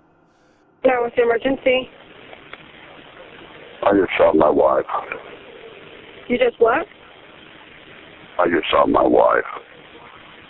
Where's your wife? She's right here on the floor. Please send somebody at 5277 Iowa Country Club Drive. Okay, what's going on there? I just shot my wife. You just shot your wife? I shot my wife, yes, please send somebody over. Stay on my woman. Let me add the fire department. Don't hang up. I will.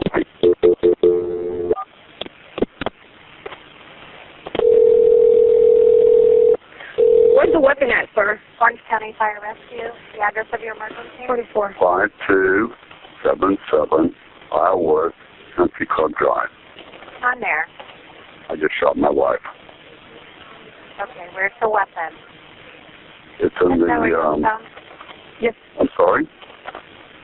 Where is she breathing? No, she's dead. You know that for sure. I think so, yes. Okay, sir, where is the weapon? It's in the nightstand next to the bed in the master bedroom. And I'll be glad to meet the officers at the front door. Where is your wife, sir? She's on the floor in the master bedroom. How old is she? Born in 1954. Okay, you're sure she's not breathing or? She's dead. She's done. I'm sorry. Sir, did you purposely do this? No, Or was it an accident?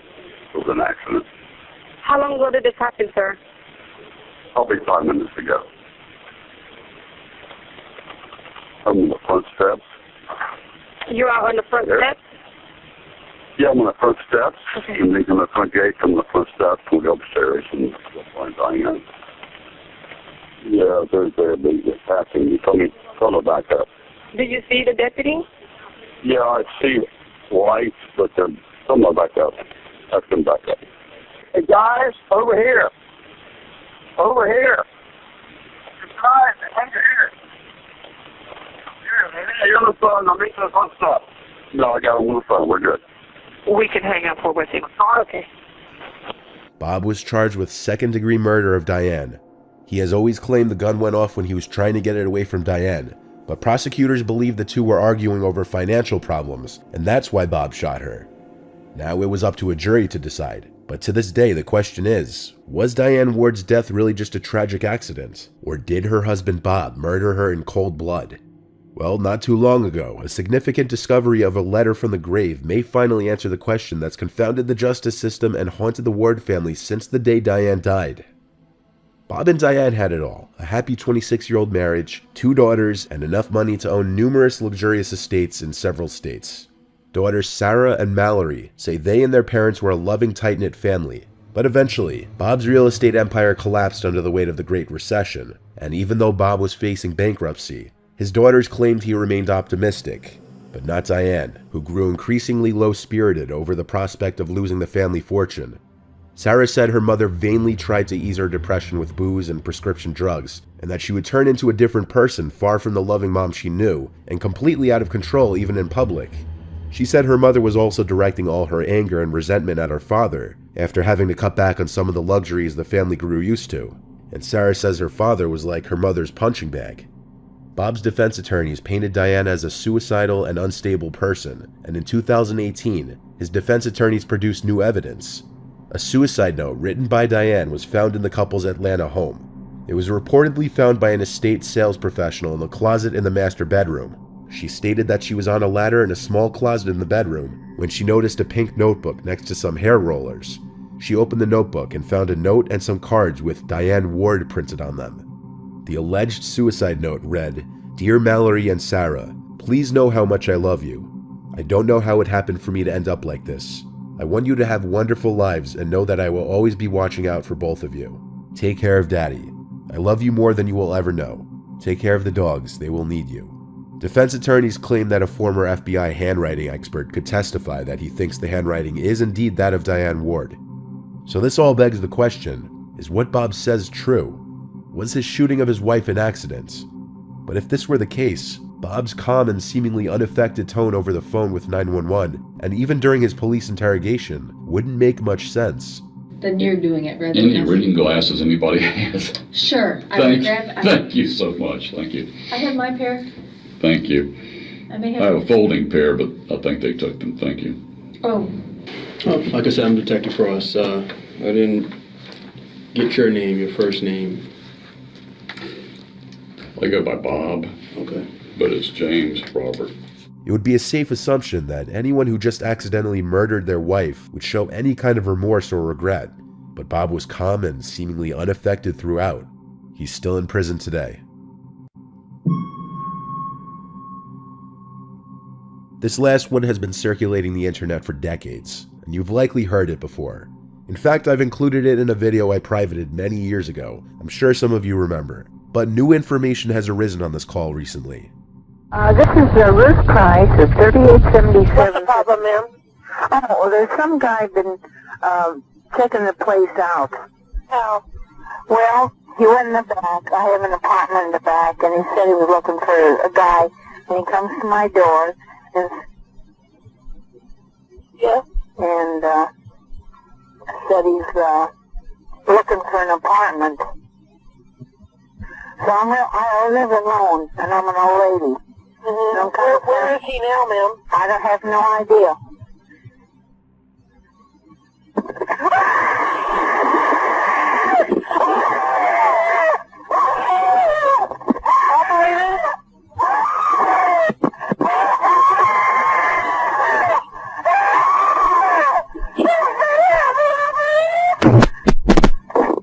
For the longest time, this phone call was commonly just referred to as things like old woman murdered during 911 call. For a long time, people speculated that this call is just a hoax, or a choreographed recording for 911 operator training. Eventually though, the woman's name was revealed to be Ruth Price, and it was learned that the call was in fact real. However, the internet was still having a hard time gathering any further information on this Ruth Price woman, or what her fate was after the phone call. The unfortunate assumption that she was murdered shortly after this call was always the go-to assumption. At the beginning of the call, Ruth begins to give her address as 3877, but is cut off by the 911 operator. During this 911 call, Ruth presents herself as an elderly woman who's concerned about a man who knocks on her door saying he's looking for an apartment. Ruth pauses after giving this information. Then you hear a blood-curdling scream, and Ruth says something about not being able to breathe. Recently though, information as to who this Ruth Price woman was finally surfaced. Ruth Mildred Starr was born in Pueblo, Colorado on December 7, 1913. Ruth went to Central High School in Pueblo, Colorado, and this was her yearbook photo. Ruth's obituary was recently found, which shows that she died in 1994 in the San Diego Union-Tribune. Ruth was also mentioned in a newspaper section called Assaults on November 3, 1980 in the San Diego Evening Tribune. In this newspaper clipping, it says Ruth M. Price was assaulted on the 3800 block of 35th Street. This is Ruth Price of 3877. This newspaper clipping which you see here fits the Ruth Price 911 call perfectly. It wasn't a hoax, and it wasn't a 911 training call. That blood-curdling scream was unfortunately very real. But fortunately, even in Ruth's old age, she managed to fight off her attacker and live for another 14 years. What seems like a realistic possibility now is that this call was used to shock trainees for 911 call taking because of how blood-curdling and disturbing her panicked screaming was, and thus was born the legend of an old woman brutally murdered while on the phone with 911. At least this story had a much happier ending than originally thought.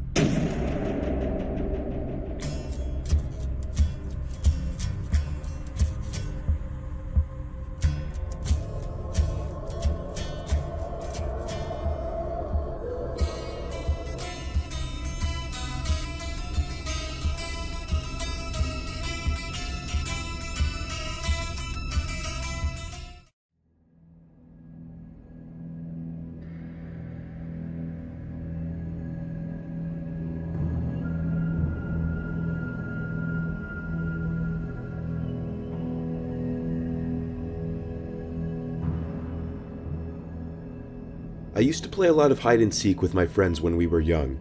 A team version of the game though, so it was a little different. Instead of having a lone seeker who tags anybody, we would have a team of seekers and a team of hiders. And for the hiders to win, they would have to get to a certain checkpoint, and seekers would win if they tagged all the hiders. To tag one of the hiders, the seeker would have to two-hand touch their back, just like touch football. It started when we all formed our group on the block around 8 years old, all the way up until we were about 13.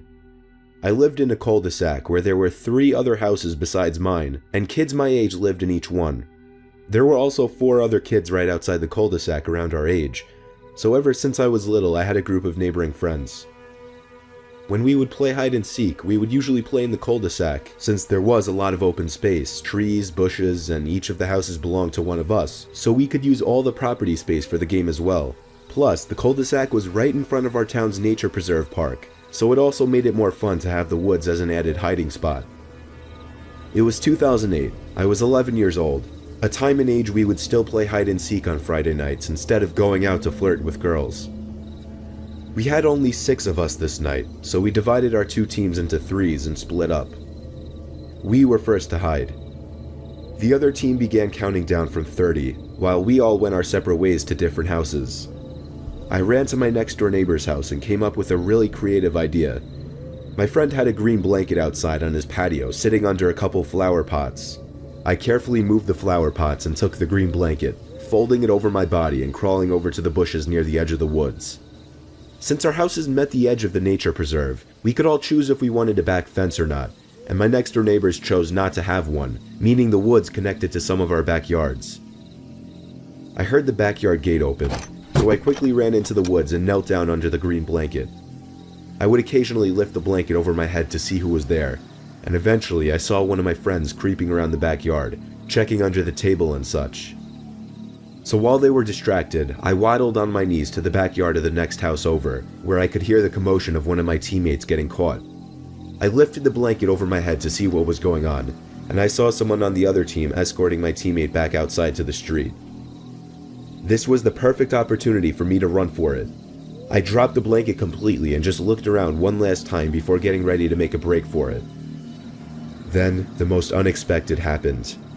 The sound of a shoe on freshly fallen leaves and twigs snapped from right behind my ears, and before I could even turn around, I felt 2 hands grab my shoulders with a very strong and tight grip. I squealed in pain for a bit and screamed stop, managing to escape the grip and run for the checkpoint. I didn't make it to the checkpoint anyway though, because I ran into one of the seekers right at the backyard gates. We went out to the street where I found out that both of my teammates were already out, and the 2 other seekers were already waiting by the street. Wait, I said. If all of you guys are already out here, who was the one who found me in the woods? I asked. They all looked at each other, seemingly confused. None of them owned up to it. They all swore they hadn't even gone into the woods. As I realized they were telling the truth, I felt my heart skip a few beats before pumping back up in a rapid beat, twice as fast as normal. When I told them that somebody was in the woods and grabbed me with force, they didn't believe me at first, but I convinced them. We all went to tell our parents, and the cops were called. Unfortunately for my neighbor friend, his parents put up a 4th fence wall, separating the woods to the backyard. We continued to play hide and seek and flashlight tag past this incident up until around the age of 13. Our parents just made us carry flashlights from now on and left all the backyard lights on. And of course, the woods were off limits. I'm happy to have such fond memories with friends as a young child, but that still doesn't take away from the fact that this was one of the most horrifying experiences of my life.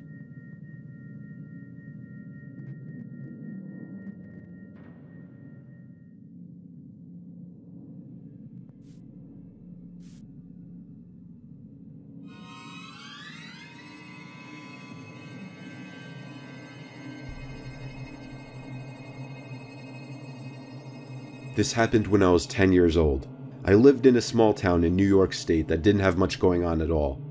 The house next door to mine was vacant for the longest time, until one day a moving truck pulled up in front, and a woman, a kid my age, and a toddler stepped out. Me and my dad had been sitting on the stoop talking, so we were able to go over and greet them right away. The mom seemed pretty normal, though there was something slightly off about her personality. My dad and the mom introduced me and the other boy my age to each other. He introduced himself as CJ, and then reached out his hand for a handshake, which for kids our age at the time was very weird. I shook his hand, and I remember both of our parents laughed.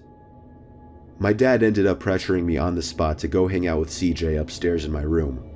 I wasn't against it, so I led him up to my room. I sat down on my bed, and he just stared at me blankly, creepily. I asked him if he wanted to play Mario Kart, and he didn't even know what that was. I showed him a few of my video games, and he said he doesn't like video games, so I suggested we play hide and seek outside. That he agreed to. I told him he could hide first to familiarize himself with the properties, while I gave him a 60-second head start. He ran into his new backyard, and I started counting down from 60. When it came time to find him, I found him in literally the most obvious place he could be. He was standing behind the chimney, a spot that I had to pass to get into the backyard. From this point on, I was starting to wonder if maybe this kid wasn't all there. After 10 minutes of an anticlimactic game of hide and seek, I said I had homework to do. He asked if he could come inside with me, and I didn't know what to say.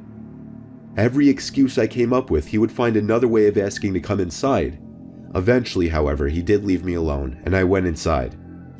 Realistically, I had nothing to do. I just didn't like the kid and didn't want to further any kind of friendship with him.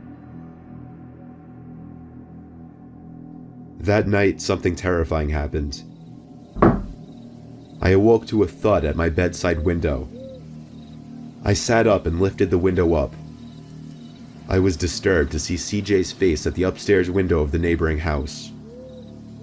He leaned out his window and called out for me to come over and play hide and seek. I yelled over he's insane and told him to go back to sleep and leave me alone.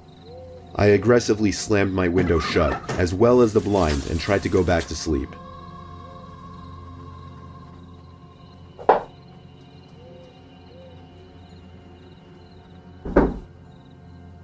Two more times a rock or something was thrown at my window, but I ignored it. When it seemed to stop, I was relieved, and finally felt at ease. 10 minutes or so later, I heard a noise coming from below my window outside. It sounded like a bird was hopping around the ledge or something possibly.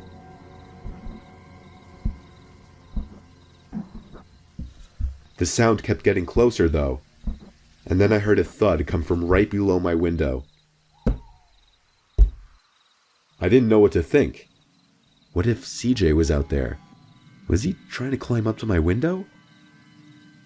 The thought of it was so disturbing it was almost comical. Then I heard the slightest creak of the floorboards near my bedroom door. I turned to face the doorway and screamed at the sight of CJ standing at my door in his pajamas. He said in a quiet voice, "Let's play hide and seek."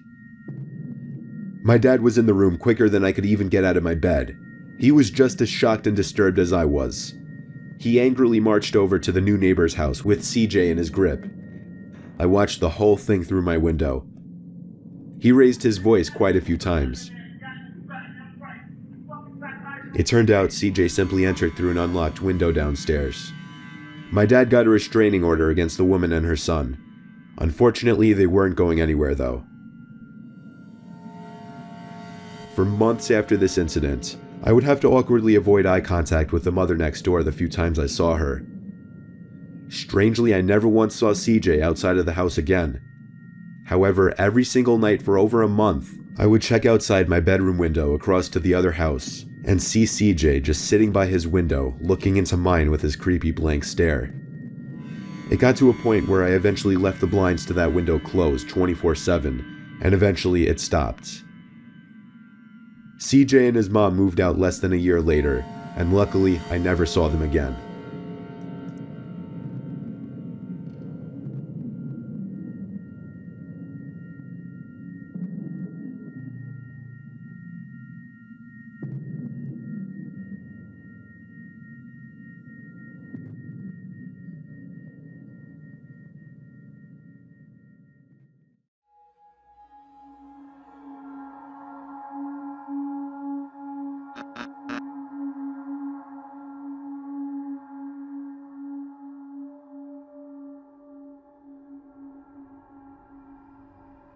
A long time ago, I very briefly lived with my good friend Ben on a quiet street in Northville, Michigan, perhaps notable for being close to Detroit.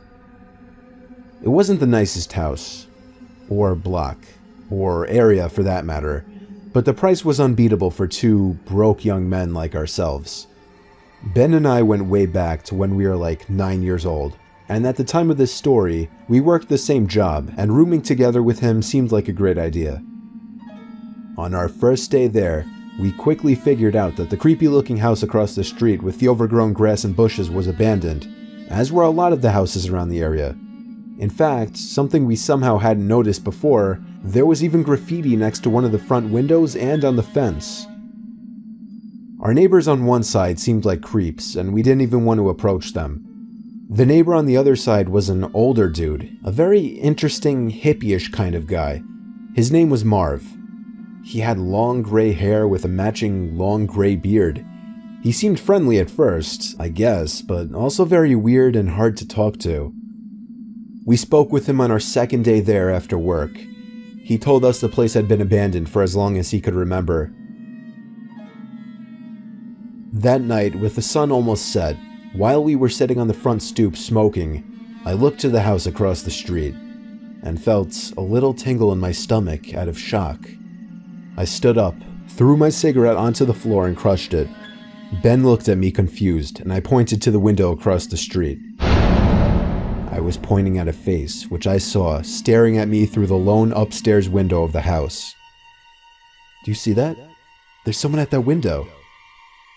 Ben looked at the window immediately, but I saw the person move their head away before he could see it. It's weird. I explained to Ben that I didn't even know if it was a male or female, old or young. The glass was just too foggy. All I knew was that I saw the eyes, and they were staring at us. Ben told me I was legitimately creeping him out. He believed me. We ran over to Marv's house to tell him, but strangely he didn't answer his door, even though we saw him watching TV in his tiny, messy living room through the window.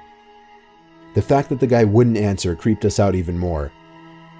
Dude, what the fuck is going on with this place? Ben laughed, but the situation couldn't stay comical for long. Ben owned a katana. He brought it to mention and suggested we go across the street with it, break into the house from the backyard, and see what was going on. We were always adventurous, daring troublemakers as kids, so this was our natural response to the situation. When it got dark, we went across the street to the backyard, broke off the board holding the back door shut, and entered the house. We both had heavy-duty flashlights with us to light up basically any room we were in. The house was dusty, decrepit, but surprisingly seemed to remain untouched from the inside. No graffiti or signs of vandalism anywhere. Still, the place was disturbingly creepy, and we immediately joked that we should get the fuck out of there, but we pressed on. The first floor was pathetically small like our own, a kitchen, a tiny living room, and a dining room. There was no basement and one closet. The first floor was clear. We both agreed to check the upstairs.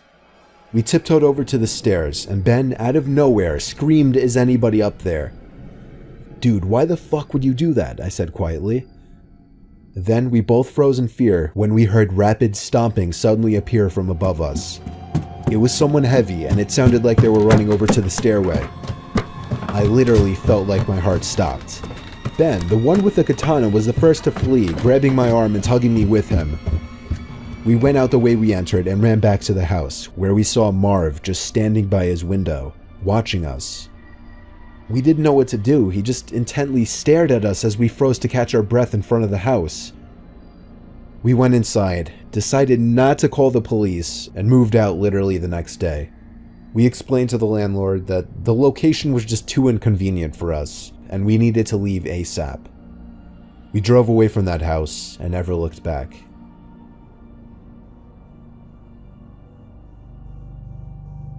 Alright, so there are a couple of abandoned dorms on my college campus.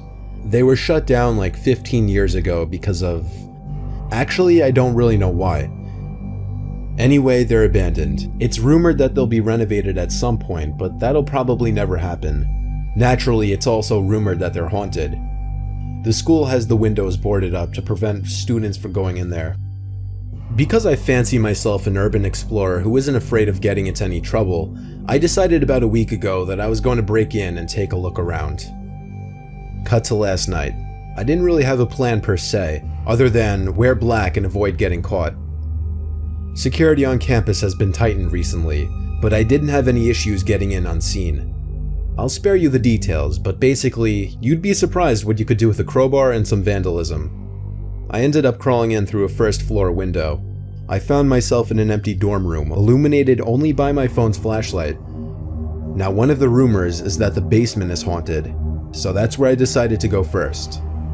At the time, I thought I was some ballsy explorer, but I can't even express how thoroughly scared shitless I was. This building was dark, old, and smelled weird, and I thought that at any moment, something would come around the corner and tear me apart. It didn't help that my phone battery was being sucked dry by the flashlight app, so I was forced to use it very conservatively. Foresight is not my forte.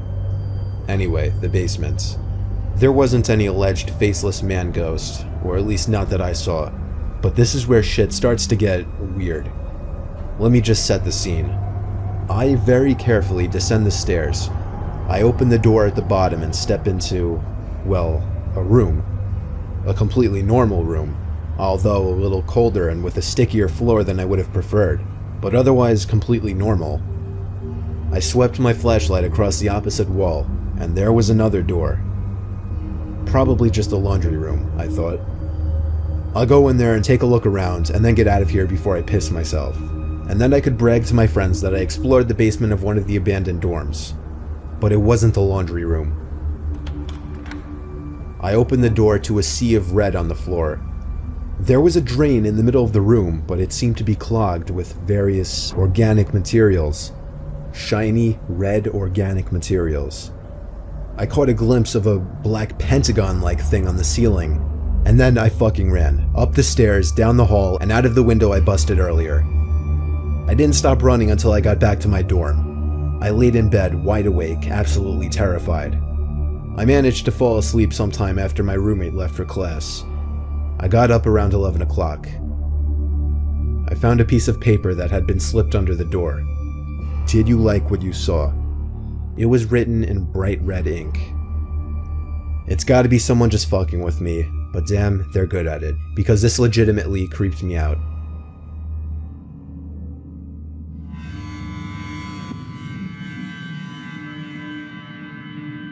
I'm 16 years old and currently live next to a vacant house. Barely even a vacant house, more like abandoned. I never knew why the town never made an effort to fix it up and sell it. That never really bothered me though. Not until after a recent disturbing event. My bedroom faces the neighboring house in question, and sometimes on hot nights when I had the window open, I would feel like I could hear voices or moaning type noises coming from the neighboring house. Sometimes I even wondered if those sounds were teens sneaking into the house and having sex. But one night, that changed. It was a Thursday night in July. I was on my bed playing video games home alone when I muted the TV, thinking I heard something from outside. I went to my window and literally gasped when I heard a brief scream coming from inside the abandoned house. It wasn't drawn out at all, it only lasted about maybe a second, and I could just barely hear it.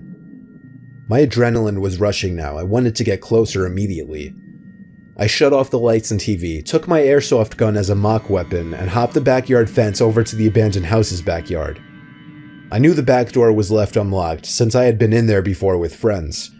I simply opened the back sliding door quietly and crept inside just a bit to listen for any more sounds. There was a weird, steady, creaking type noise. It was very low, but it was evident. It was also as dark as it could get in there. I flicked on the light attachment on my airsoft gun and aimed it in front of me, actually feeling pretty cool for a moment.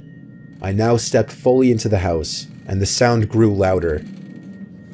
I scanned the living room, completely empty, as were the other rooms on this floor.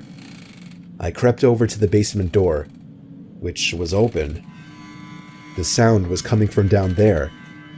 I felt my heart begin to race, and my gut instinct was telling me to turn around and leave now. But I guess my teen boy adrenaline and curiosity got the better of me. I took one step at a time down the stairway as the creaking sound got louder. and when the opening to the basement finally became visible, I aimed the gun light around the room. I froze when the light landed on something that was moving. It was a rocking chair. I got a serious pain in my stomach when I saw the back of somebody's head sitting in the rocking chair. When the light landed on them, the chair stopped rocking. I ran up the stairs, slammed the basement door shut, ran outside, slammed the back door shut, and locked my front and back door after getting back inside. I went to my room and stood at the window, watching the house.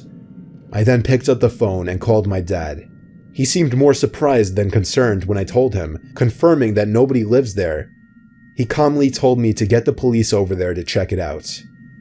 When I hung up the phone, I looked out the window again. And right across from me, on the same level, there was somebody standing at the upstairs window of the abandoned house with the window open. I shut the blinds and called the police. They told me to keep watch through my window, and when I lifted the blinds back up, he was gone. I just hoped he was still in the house by the time the cops showed up. But of course, just my luck, the house was devoid of any people or furniture. Well, except for one thing. A single wooden rocking chair in the otherwise empty basement.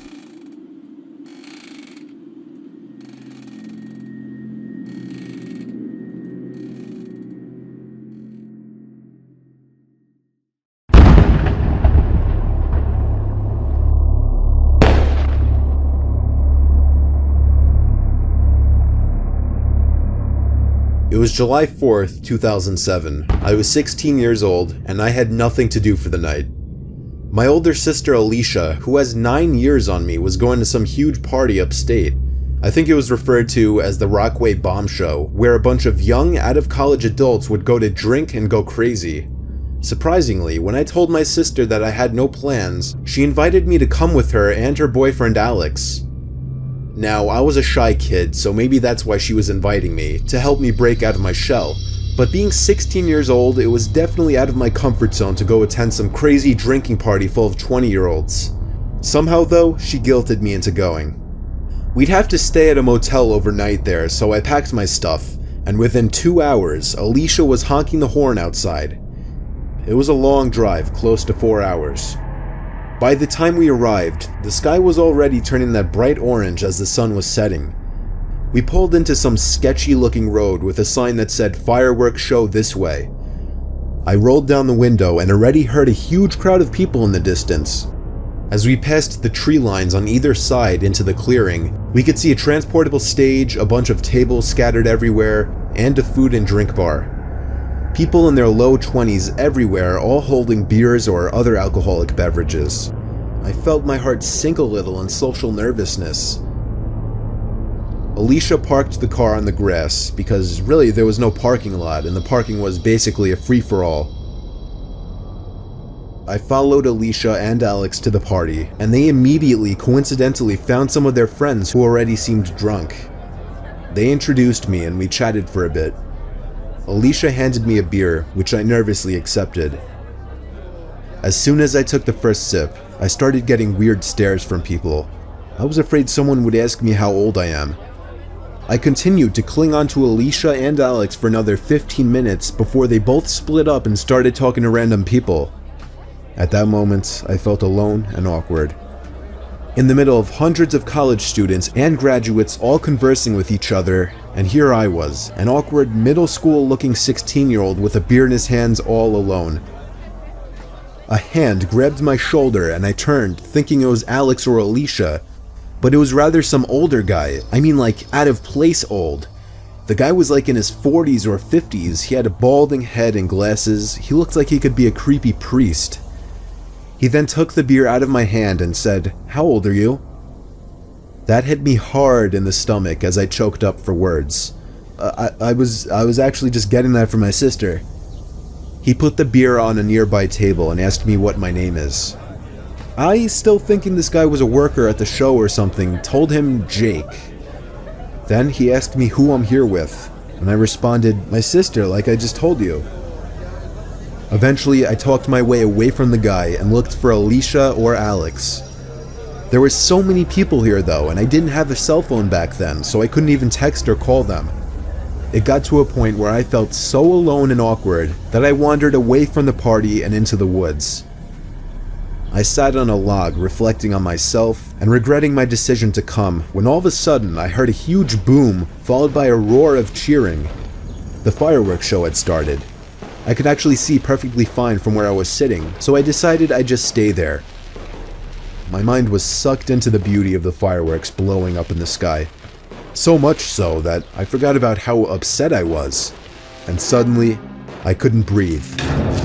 Something was wrapped around my mouth and nose. I struggled. I tried to scream and break free. I felt like I was becoming lightheaded.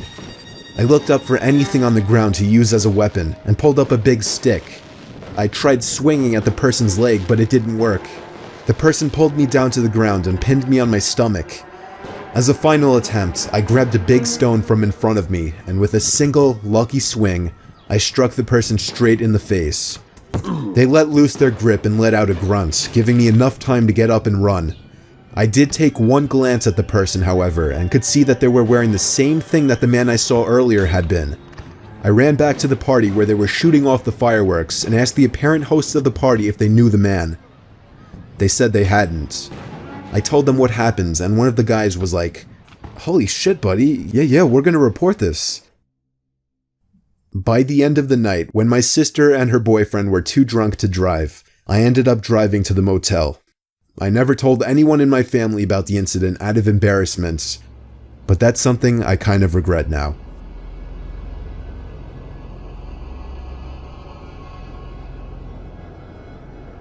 My name is Ivan, I'm 15 years old, and this is the scariest experience of my life. So it's the 4th of July, 2015. I live in a calm suburban neighborhood that's usually very quiet, but one night it all changed. My dad had to work extra late since he was covering someone's shift, and my mom was at some friend's house party. This was a Friday night, so I would usually just play games on my computer and talk with friends, basically having my kind of fun. I would do that every single Friday night without any issues. The time was about 9 or 10 p.m. and I was playing my favorite game, League of Legends, talking with some friends, when suddenly I heard a window shut. Or maybe it was something else. I thought it may be the broken dishwasher we had that sounded very loud. I ignored it and wanted to get back to my game, so I increased the volume on my headset.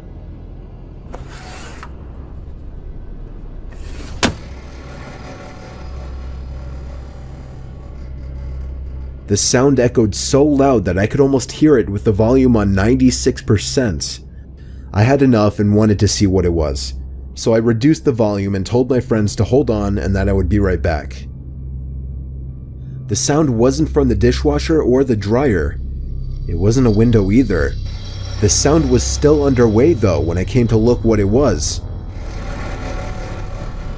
The basement.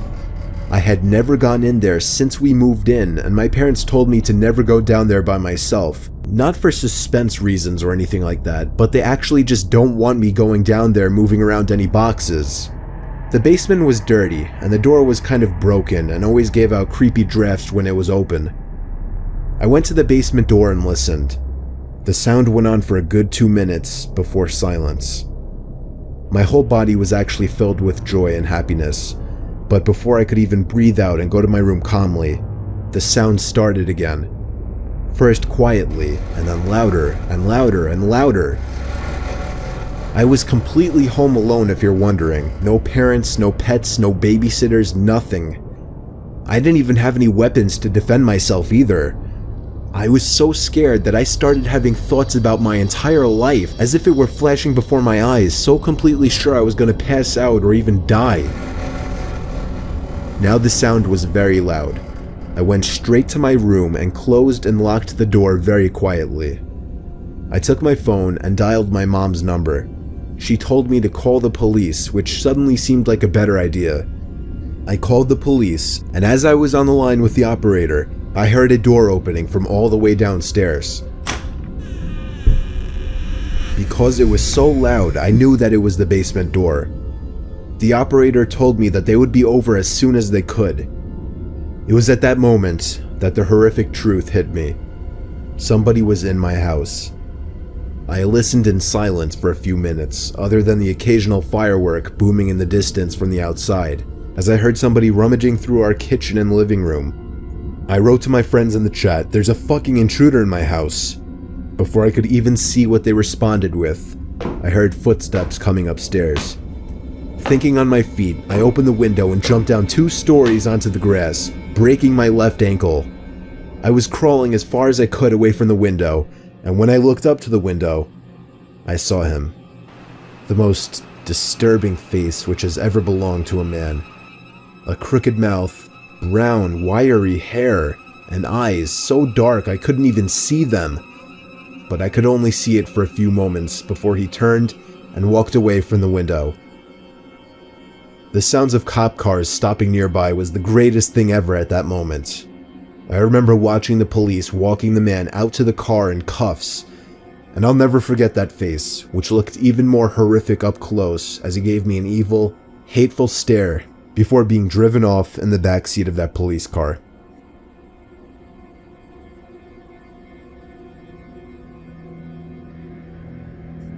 It was the 4th of July, 2 days after my birthday. We live in a very quiet town in New Jersey, so not much was going on. I had just turned 21, so my girlfriend, who had already been 21 for a while, jokingly decided to come over to my house with a couple 6-packs and some fireworks for the holiday. My parents were at one of the neighbors' parties far down the road. We don't have a lot of close-by neighbors. My girlfriend's name is Sophia. When she arrived, we headed to the backyard, where we started drinking the 6-packs together. She brought 2 big firework missiles, a couple bottle rockets, and some firecrackers. Obviously, the missiles were what caught my eye the most. When I finished my second beer, I got off the deck to shoot off the 2 bottle rockets. Up next were the firecrackers. After lighting up the firecrackers, however, I noticed my garage was open all the way across the yard. I told Sophia I'd be right back and walked over to it. I went inside and turned on the light. Every drawer and every closet door had been opened. I called my dad first thing and let him know somebody broke into the garage and possibly robbed us. He had a typical reaction. "Are you serious? Aw, shit. What did they take?" "I don't know," I told him. "Alright, hang tight, I'll be home in a sec to check it out." So my dad was momentarily leaving the party down the block to come check it out.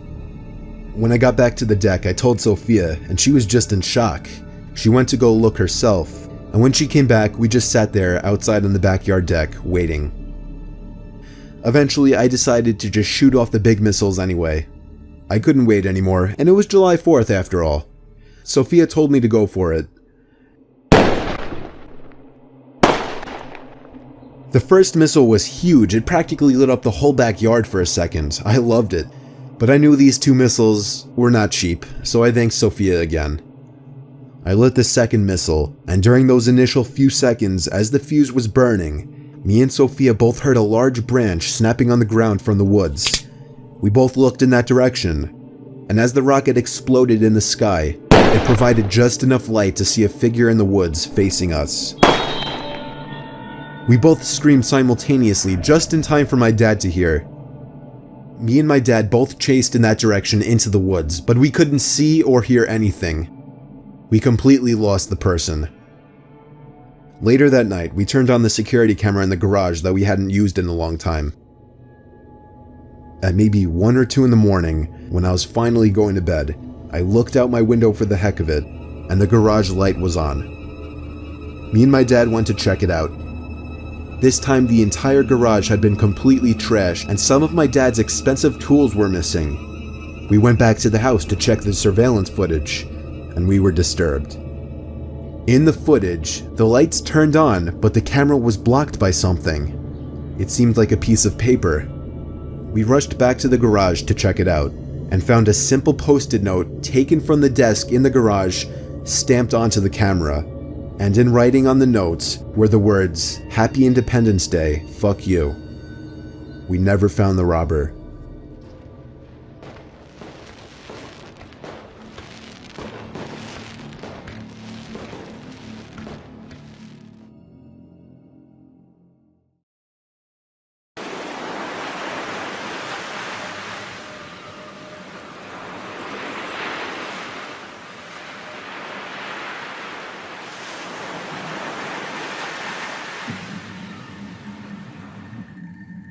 When I was in my senior year of high school, 17 years old, all that was on my and my friends' minds were girls.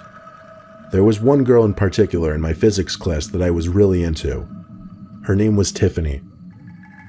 Some guys called her Crazy Tiff because she was super hot, but also apparently really crazy according to her exes.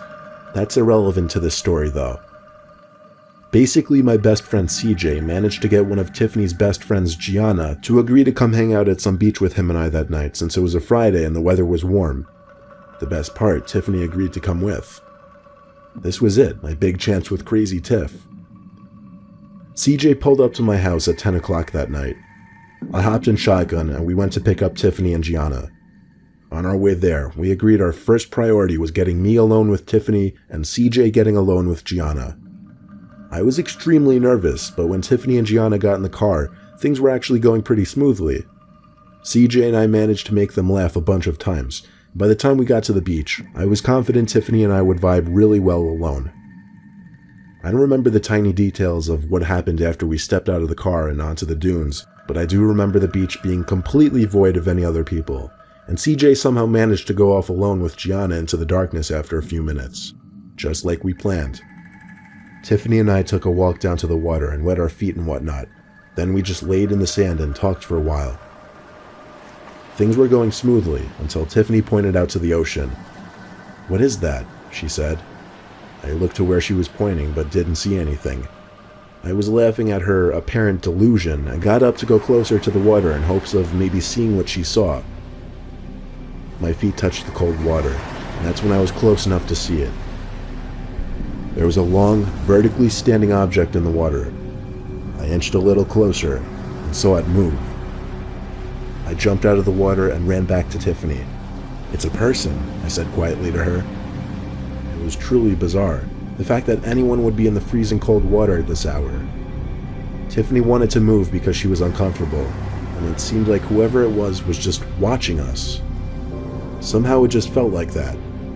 So we took a walk further down the beach until we thought we had privacy. We sat back down on the beach with nothing but the sound of the ocean waves in our voices. But Tiffany was once again the one to point out something. "Do you hear that?" she asked me. I did kind of hear it. It was like a smaller kind of splashing sound, but it stopped just as soon as it started. We looked out to the ocean, and I heard Tiffany gasp. The guy was out there again. I was going to go out there and tell him to back off, but Tiffany told me, "Let's just go." Low-key, I was hoping she would. I just wanted to look tough in front of her. We got back to the car. CJ and Gianna weren't back yet.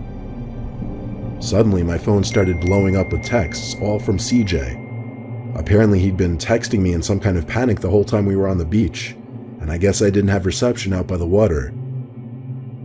He texted me first saying, "Dude, some weird guy is in the water watching us." And then, "Yo, some weird deformed looking guy is stalking us. Get to the car now." 5 minutes later, he sent a couple other texts, basically panicking over being followed by something in the dark. Keyword something, not someone, something. His second to last text said he was coming to look for us and to answer when I got this. His last text was, "We're on our way back to the car now, get there." He also tried calling me 3 times apparently. I called him back at once and he picked up right away out of breath, not even letting me speak. All he asked was if we were at the car, and I said yes. He said good, stay right there, and hung up the phone. Less than 30 seconds later, Gianna and CJ came out of the surrounding darkness next to the Jeep. He explained the best he could while trying to catch his breath that some deformed-looking creature walking on 2 legs was following them. I didn't know whether to laugh at what he said or not. I told him about how we saw someone in the water too. He asked me to describe what it looked like. I kept getting confused by his way of describing the person, as if they were a creature. I told him it looked like a really tall, lanky person standing in the water. He said he got a chance to get a closer look at it, and it was some kind of deformed humanoid thing. Tiffany and I looked at each other, and now we kind of nervously laughed. What he was saying was just too bizarre, but I think parts of both of us took him seriously. Gianna vouched for what he was saying.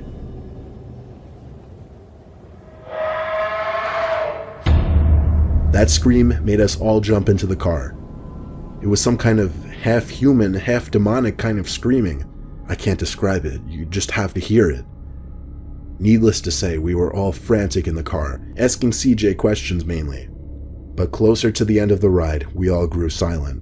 I guess we were all just lost in our thoughts about what just happened. To give you an idea of how quickly all this happened, we were on the dunes for about half an hour. After I heard that sound, that scream, I did start to believe CJ partially, but I still feel like what I saw in the ocean was a person. But CJ's way of describing who, or what was following him as some kind of deformed humanoid thing on the beach is what still freaks me out the most.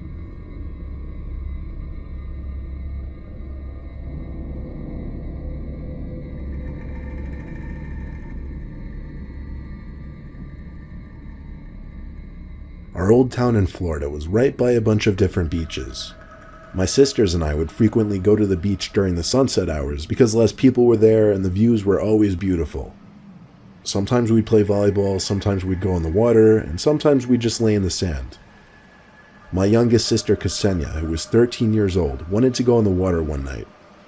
The sun was setting and it was getting dark out, so as the older brother and basically the supervisor, I told her to be back in 10 minutes.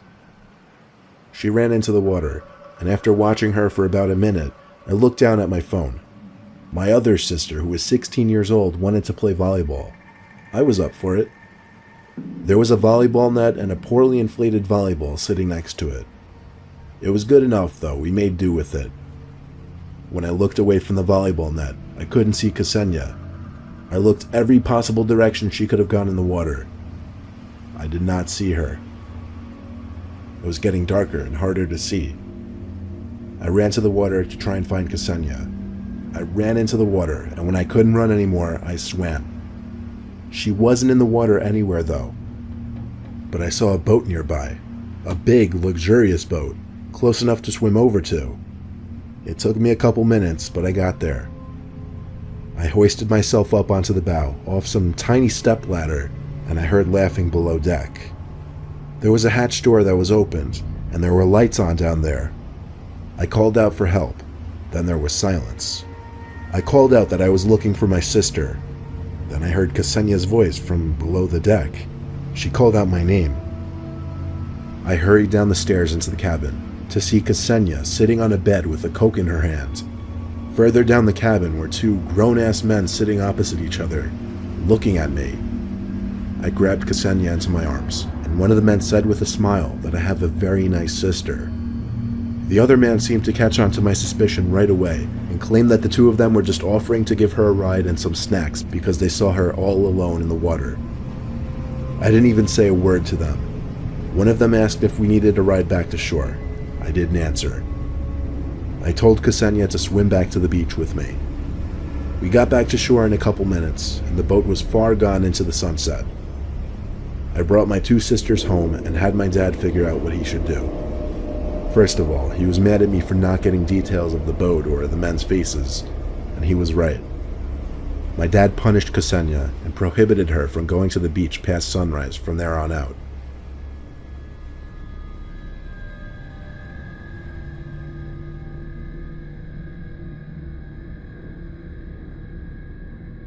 I have a beach house in Florida that I tend to visit with my girlfriend in the colder months up north. In the warmer months, we'd still visit occasionally, but nowhere near as much since there wasn't as much of a need to.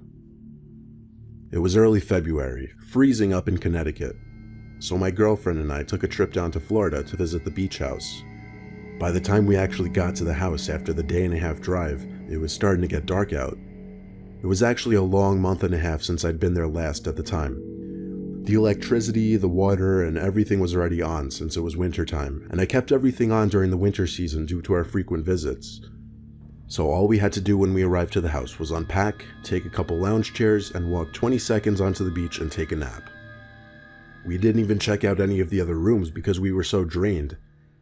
We lounged on the beach until it got really dark. Then my girlfriend tapped my shoulder. I looked up at her, and she asked if I left that light on. I turned to the house and saw one of the upstairs lights on. Not just that, but at one of the windows in that room, there was a shadow outline behind the partially opened curtains. I looked at my girlfriend and she looked at me, and I think it sunk into both of us that someone was in that room at that window. I told her to wait there. I ran to the house as fast as I could. When I got to the back doors, when I started being quiet, I slid it open and shut quietly, and being that I was barefoot made tiptoeing a bit easier. I made it to the stairway and then halfway out the stairs before I heard a door shut upstairs. I went up the remaining stairs a bit quicker now and saw that the door to the room that had the light on was open, but the lights were off now. I went into the room which had the light on not even 2 minutes ago. I kept the light off though. Instead, I just used the flashlight which I had on the shelf ledge upstairs. Then I remembered the closet door. It was shut. That must have been the door I heard close, I figured. I shut off the flashlight as I tiptoed to the door of the closet and slowly put my ear up to it to listen. There was nothing but silence in the room and on the other side of the closet door. I wasn't sure what was going to happen when I opened that door, if someone was in fact on the other side, but I had to confront this. I grabbed the 2 little knobs and finally brought myself to yank the doors open, but it was empty in there, or at least from what I could tell, it was dark. I grabbed my flashlight and switched it on, and yep, the closet was empty, but a creak in the floorboards outside of the room caught my attention. I ran into the hall expecting to see the intruder, but no, it was just my girlfriend. I got mad at her for coming into the house, even though I told her to stay put. But now that she was there, I told her to help search the upstairs. We looked around in all 3 bedrooms upstairs, all the closets, and the bathroom, but there was no one. Then we checked the downstairs. Every room, every closet. No one. We had to figure that whoever was in the house somehow escaped, so we locked all the doors and looked around the house for any signs of breaking and entering or stolen items. But there was neither of that. So we brushed up and went to bed since we were exhausted. However, that night before we could even fall asleep, there was a click under our bed. I asked my girlfriend if she could hear that. She said yes. I got out from under the bed and got down on my knees. When my face got to the ground level giving me a view under the bed, I could see the intruder laying under our bed. I looked at him face to face before he crawled out and made a break for the front door. I couldn't catch him once he got outside because I was still barefoot. I also didn't get a very good look at his face because we only looked at each other for about a second. We once again searched the whole house to see what he could have stolen, but surprisingly, nothing was stolen. We couldn't even figure out how he broke in. We didn't call the cops. We simply moved on and did our best to enjoy the rest of our vacation.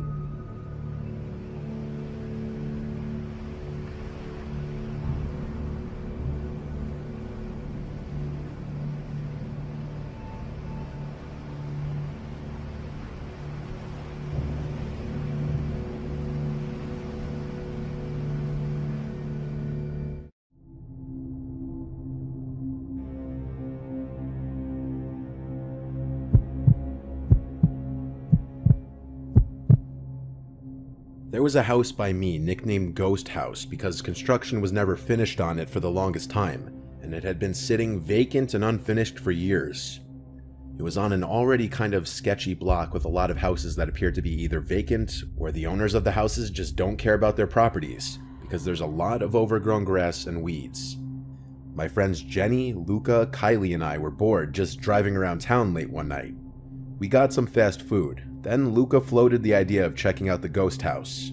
Like, actually checking it out, going inside. The girls were on board, and so of course, so was I too then. We parked a few houses down. This street only had one street light, the rest of it was dark, and a lot of the houses didn't have any lights on. So it really was a dark and kinda creepy block. Like I said, the neighboring houses seemed abandoned too, even though they weren't due to cars being in some of the driveways. We were all sure to be extra quiet getting out of the car and walking over to the ghost house. Seeing this unfinished 2-story house in the dead of night gave off eerie vibes for sure. Next up, we had to figure out a way in. Of course, we tried the front door and it was locked. We then walked around the house trying every window until one of them slid right open. Jenny was the smallest, so she climbed in through the window and then went to unlock the back door for us. Only it was already unlocked, meaning anyone could have just walked right in. We entered the house that smelled like a mix of wood and some kind of rotten cat piss kind of smell. The first floor was a lot more finished than I was expecting, and it was pretty big with lots of rooms, but there was no furniture. We kind of all split up going different ways. I went up the stairs to the second floor, and up here was a bit more unfinished, with a lot of the wall framing exposed. I heard rustling around from downstairs, the sounds of my friends being a bit too loud, so I went shh really loud down the stairs. Upstairs was pretty empty, so I went back down to run into Jenny, who asked what's upstairs. I said it's a bit unfinished up there. She then proceeded to go upstairs and check it out anyway. I proceeded to look for the basement, and I found it beyond a brown door right under the stairs leading upstairs. As soon as I opened it, I got a whiff of that cat piss type smell I was talking about. I started walking down the steps, and as I got to the bottom, I could see the basement looked a little more decrepit than the rest of the house. The concrete floor was stained with some brownish, rusty-looking material. My first instinct was to think paint, but the color could also match blood. I looked around the mostly empty space and found in one corner a small wooden chair and a little table with a book on it. It was the Holy Bible. I heard footsteps coming down the steps. I said in a volume slightly above a whisper, "Yo, come check this out." When I heard no response, I turned around but didn't see anyone by the stairs. I said, "Who's there?" Then I noticed a girl sitting down, leaning on the wall. Only it took me a second to realize it wasn't Jenny or Kylie. It was some random woman with extremely long and messy hair looking right at me. Then I heard one of the girls upstairs screaming, followed by Luca calling my name saying, "Let's get out of here." The only words I could muster up were "holy shit," and I ran out of the basement and up the stairs. I saw my friends running out through the back door. I had no idea what they had seen, but I was right behind them. We ran back out front towards the car and didn't stop until we were in. I asked them as we started to drive away what they saw, because I saw some deranged-looking woman come down to the basement. Everyone was talking over each other, but one of the girls finally managed to explain that they saw two men standing in one of the empty rooms on the first floor.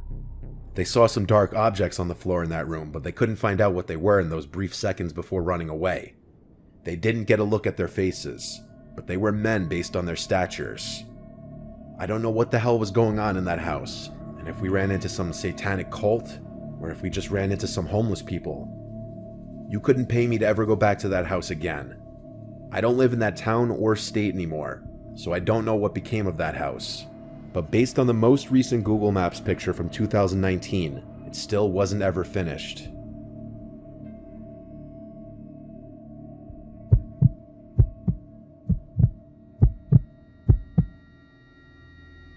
My friends and I live in a very nice area.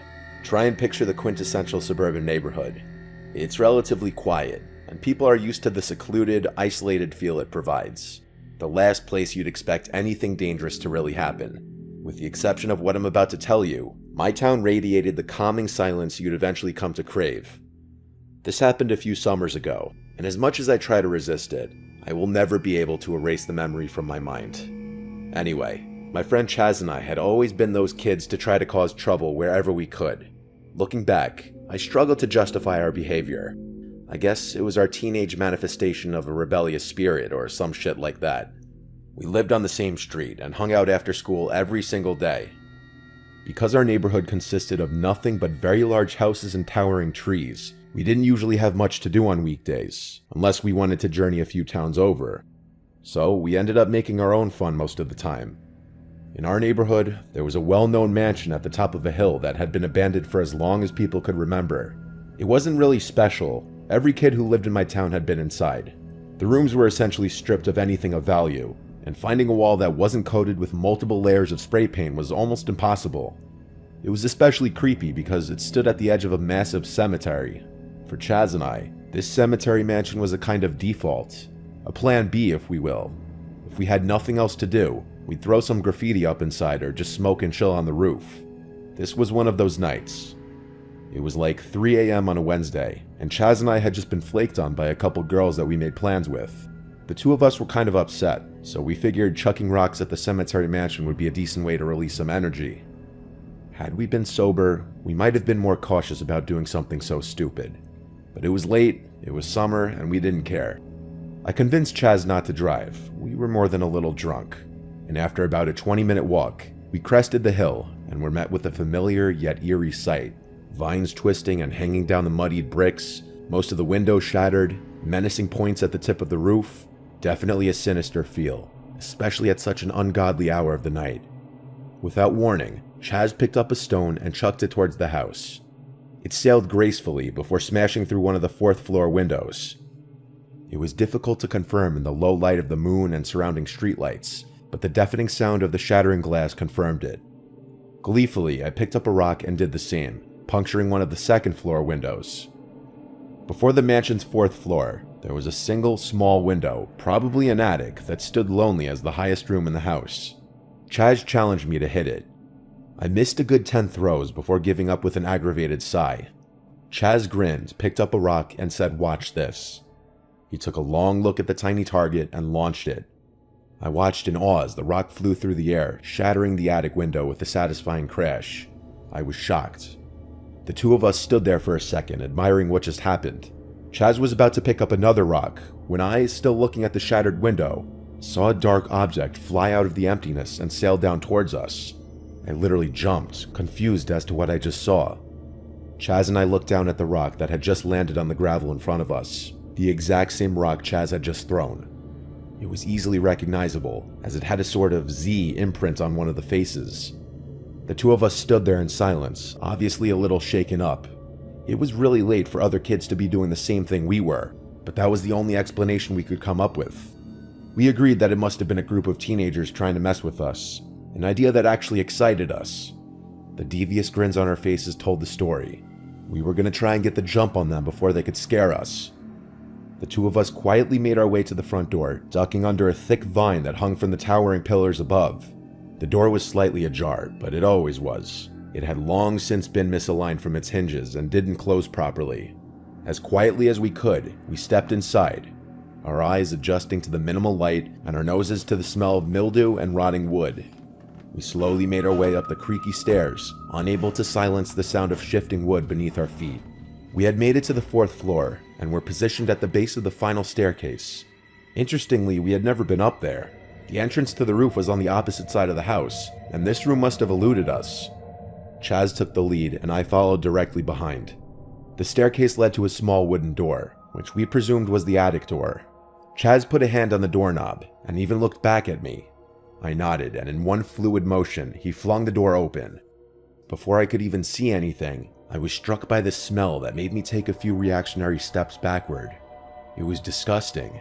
It smelled like death and rot. Something was clearly decaying in that room. Chaz covered his nose and entered. I was a little more hesitant to do so, but I decided that I'd rather be by his side than alone on a pitch-black staircase. The sight was even worse than the smell.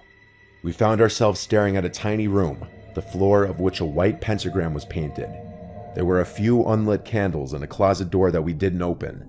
The smell seemed to be emanating from that closet, and I was worried Chaz would want to investigate more. To our surprise, the room was void of people. I had enough, though. This was really starting to freak me out, and I couldn't fight the urge to leave any longer. I turned towards the door, and that's when I saw it. I looked down the staircase and saw two cloaked figures looking back up at me. I cursed and ran towards Chaz. Just then, we heard stomping up the stairs from behind us. We were screwed. As the stomping got closer to the door, I was prepared to fend off whoever it was, bracing myself for a fight. Just then, Chaz yelled at me, "Dude, come on." I whipped around to see Chaz halfway out of the shattered window, presumably stepping on the roof. I hurriedly did the same, and the second I made it onto the roof, I heard the door forcefully open. We ran across the roof to the entrance we knew about, not wanting to wait to see if we were being followed. Had this situation not been so dire, I don't know if I would have been able to go through with our plan. The darkness made it nearly impossible to see. One wrong step and we would have been sent tumbling to our deaths. I followed close behind Chaz, and we made it to the roof entrance. It was a little hatch that led to a ladder. Chaz failed to open the hatch up. It was locked from the inside. And just then, we heard a booming voice ring out from somewhere in the distance. "They went that way," yelled the freakishly deep voice. To this day, it was the scariest thing I've ever heard anyone say. Without thinking, I stomped on the hatch as hard as I could with my right foot, and it gave way and it crashed loud enough to reveal our position to anyone in the house, let alone someone chasing us on the roof. The force of the impact caused me to fall into the hole, and had it not been for my hands reflexively grabbing the ladder, I wouldn't have been seriously hurt. Chaz screamed at me to go, so I climbed down as fast as I could, trying to ignore the pain in my leg. The two of us sprinted down the other staircase and burst out the back door, jumping the fence and running into the cemetery. Chaz seemed to be fine. He was literally laughing. I, on the other hand, was so scared I could barely think. I never thought squatting behind a gravestone in a cemetery could be so comforting. Chaz and I maintained a watchful eye on the mansion, half expecting someone to be following us. We waited, and just when we thought the coast was clear, we saw a group of 4 or 5 cloaked figures circling the property, frantically searching under bushes and trees. The two of us crept closer into the cemetery, until we were sure there was no chance we could be spotted in the darkness. We hopped the backside fence, and haven't been back to that house since. I can only assume that we stumbled upon some kind of cult meeting or ritual. Why they decided to do it in an abandoned house is something I still ask myself.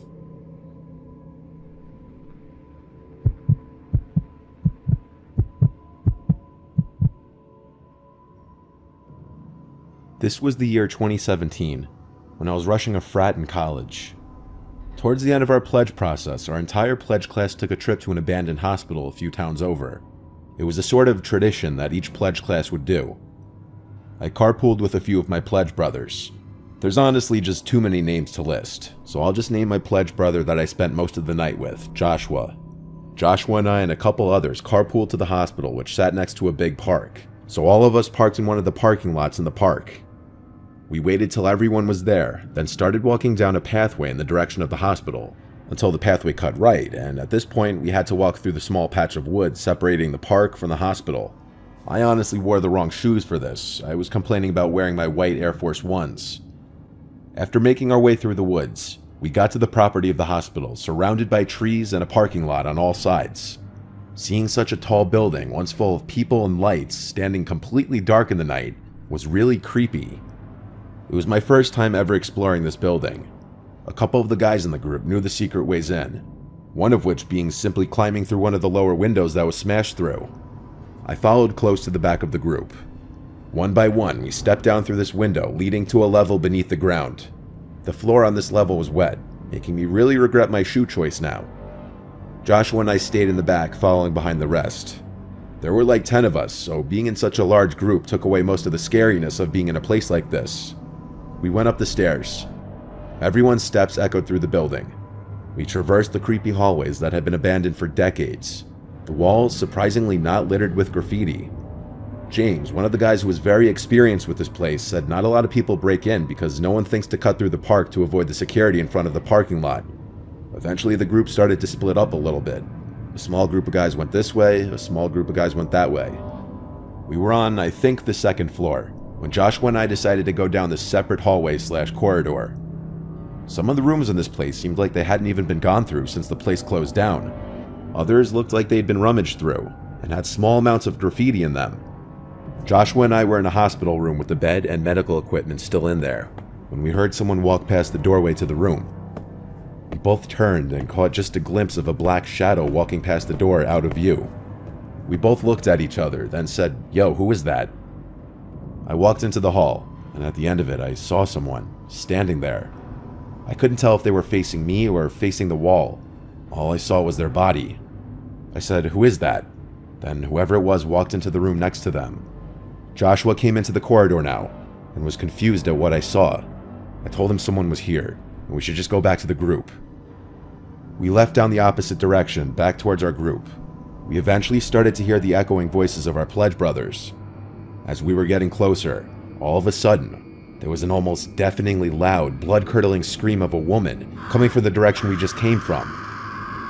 If I had to describe the screams, it sounded like a woman being brutally stabbed to death.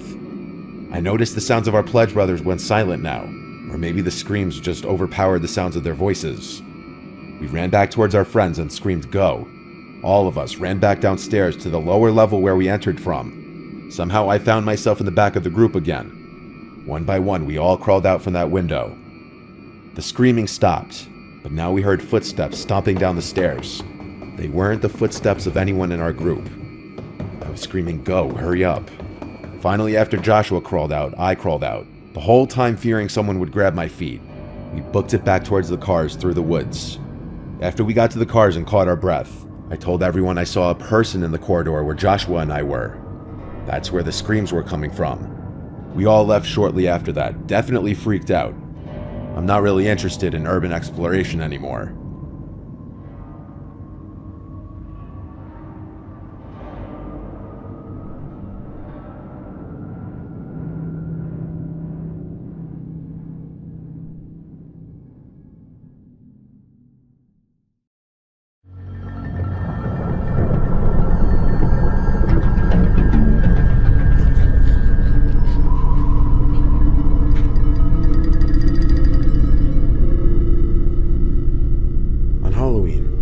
Big abandoned mental hospital in our town is always infested with rowdy teenagers drinking, graffitiing, and making a mess with silly string. Eventually the town caught wind of it, and one particular Halloween, when my friends Rye, Carl, and I wanted to go exploring, apparently the town barred off every window on the first floor of the building. Security of the perimeter was also ramped up drastically. We found out the hard way after cutting through the woods and seeing security telling a mob of teens to go home. We didn't give up there though. We snuck around the perimeter through the woods to another side with no people. Then we hopped the fence and started looking for a way in. That's when we found out that all the windows had been barricaded with carbon steel bars. We heard commotion all around us, but managed to stay under the radar. We didn't want to give up though, and through our determination to find a way in, Rye spotted one window that wasn't boarded up with steel, but rather wood planks. We all had boots on, so kicking the plank in seemed plausible. However, the window was simply too high to kick up at, so Carl and I lifted Rye and actually used him and his boots as a sort of battering ram.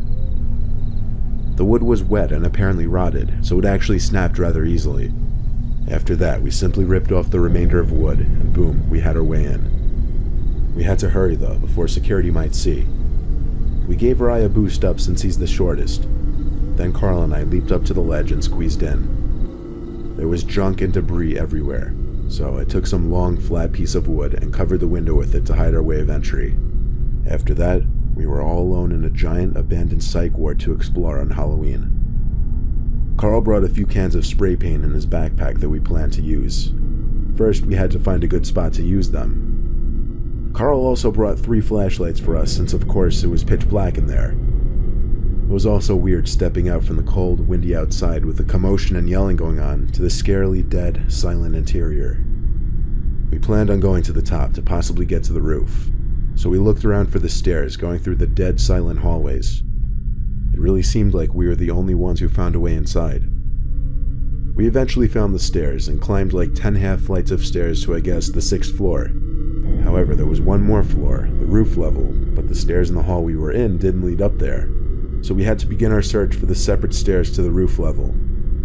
As we were in a long, creepy corridor, there was suddenly a huge bang down the hall. We all aimed our flashlights down there, but the hallway was too long to truly see anything all the way down there. Apparently we weren't the only ones in this building. We tried to stay clear just in case it was security, so we went the opposite direction. We checked the whole hallway, then turned down some intersecting hallway area. I was in the back, so I would occasionally just glance behind me, just because it was a dark, abandoned building. A little after turning a corner, there was a crack in a piece of wood behind me. I turned since I was the only one to seem to notice it, and right there was someone peeking their head from around the corner, looking at us. But when I noticed them, they disappeared down the other hall. I called out, "Yo."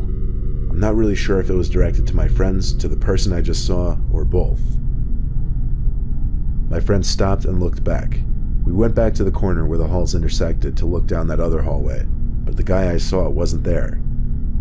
My friends didn't know whether I was joking or not, but at least now I knew we weren't alone in there. Eventually, we came to a part of the hall where 90% of the floor was missing, minus a very small strip still left intact. Rye insisted we were going over that, and volunteered to go first.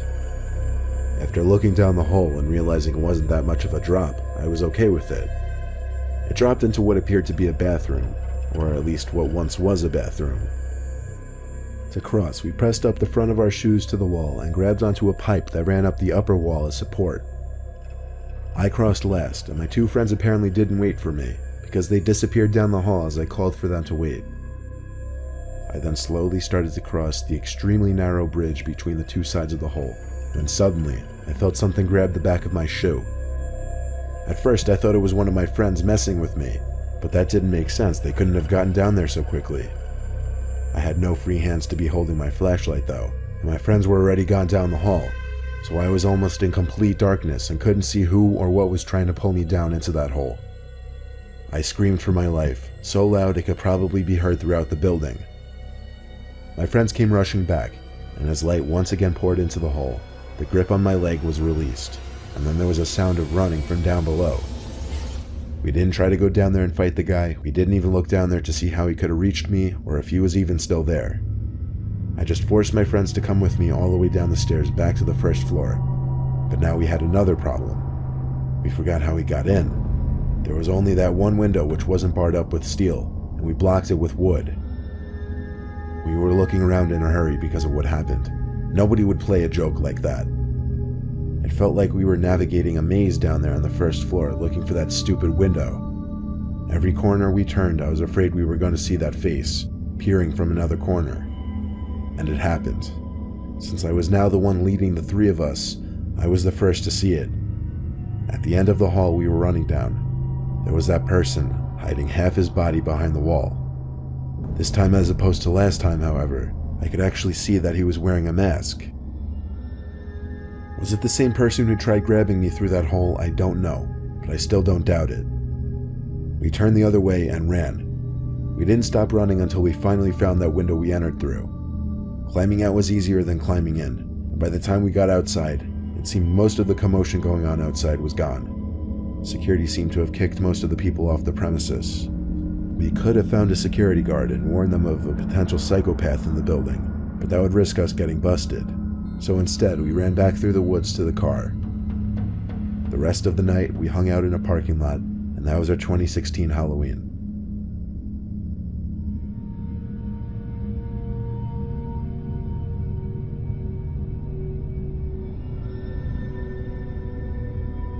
When I was 9 years old, my parents let me go trick-or-treating without them for the first time ever. I went with my best friend at the time, Mikey, who was also 9.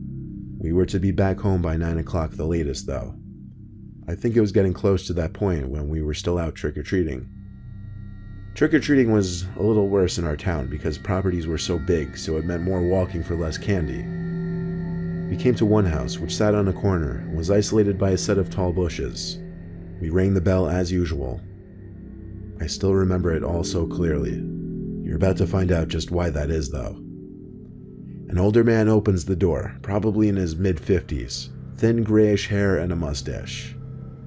He asks what our costumes are and talks down to us like we're 6 instead of 9. He asked us if we were with anyone else and seemed surprised that our parents weren't with us.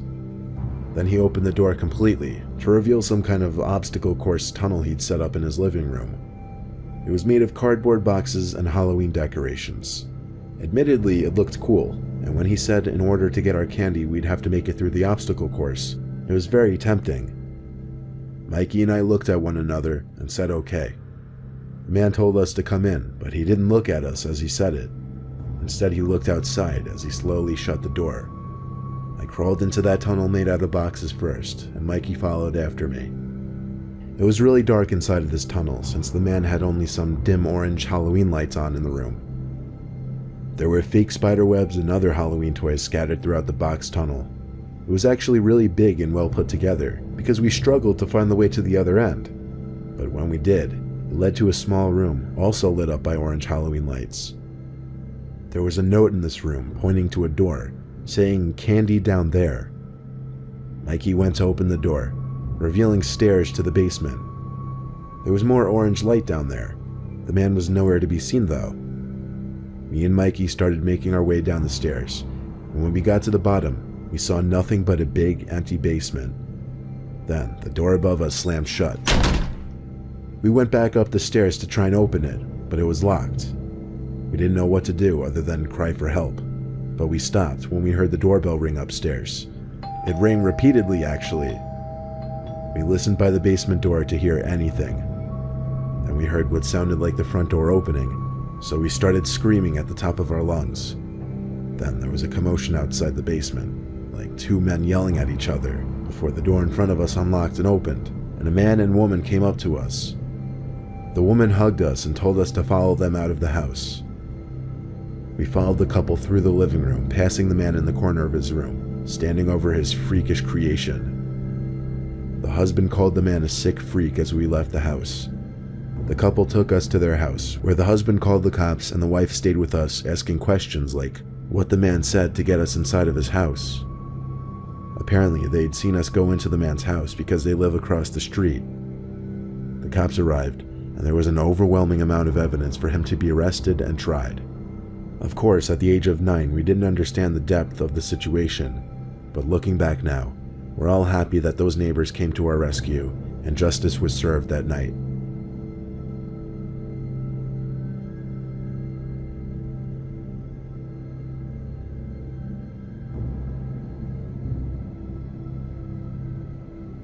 Halloween has been my least favorite holiday ever since I graduated college and got my own place.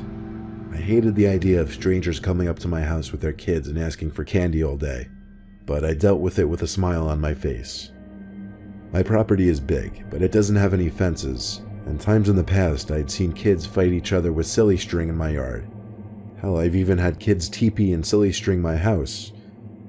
One year though, late at night, past the hours where the bulk of trick-or-treaters were out, I got another ring from the doorbell, and my dog Mika started going crazy, barking as she had been doing all day.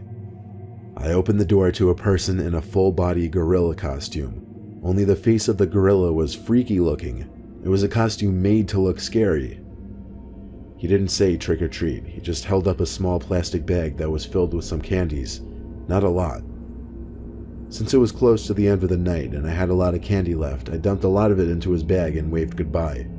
He didn't speak any words to me though, as he just stood on my stoop, slowly going through the bag, looking at the candies I just gave him. As I shut the door halfway, I stopped and continued to watch him as he looked up to me, but didn't say anything. I asked if he wanted more, but he didn't shake his head or respond or anything.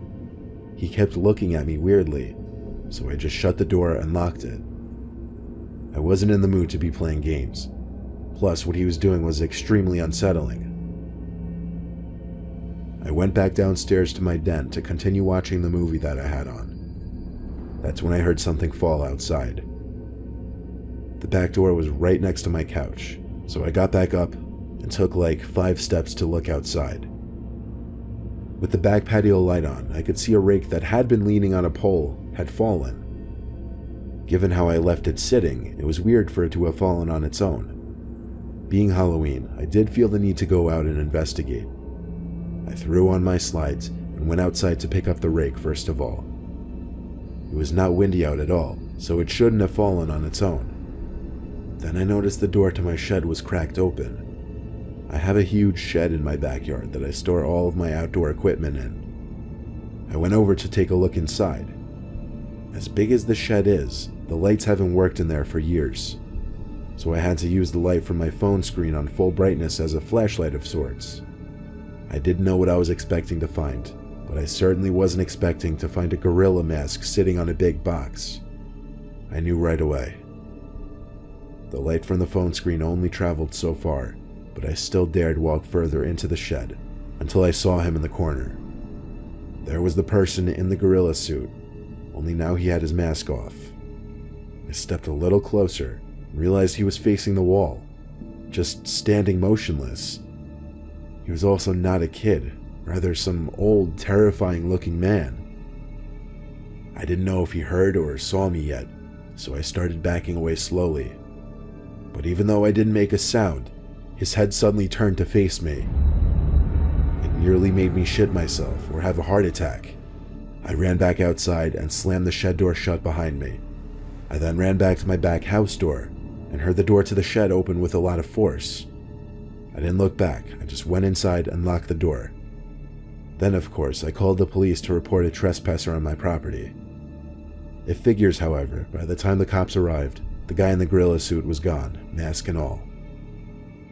All they could do was assure me they'd be on the lookout for someone in a gorilla suit. Then they went on their way. After that, I didn't have much interest in finishing the movie, so I went upstairs and called it a night. That night in bed, I did wake up to Mika barking downstairs though, so I left my room to see where she was. She was in the den, by the back door, barking ferociously. I took a quick look outside, without letting Mika out with me, but I didn't see anyone, and the shed door was still shut. Still, I felt creeped out being out in that yard that night, so I hurried back in and brought Mika up to sleep in my room with me. I fell asleep, not without hearing Mika growling slightly occasionally, which freaked me out a lot. The next morning and ever since, life has been completely normal, and that was by far the scariest Halloween I've ever had.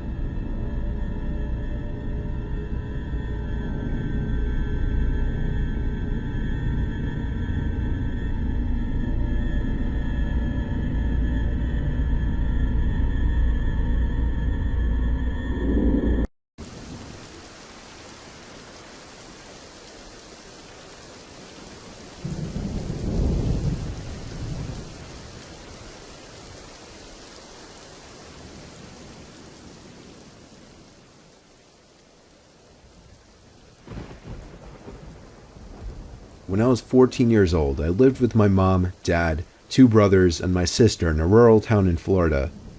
Overall, I miss living in Florida, but the one thing I don't miss was the constant rain.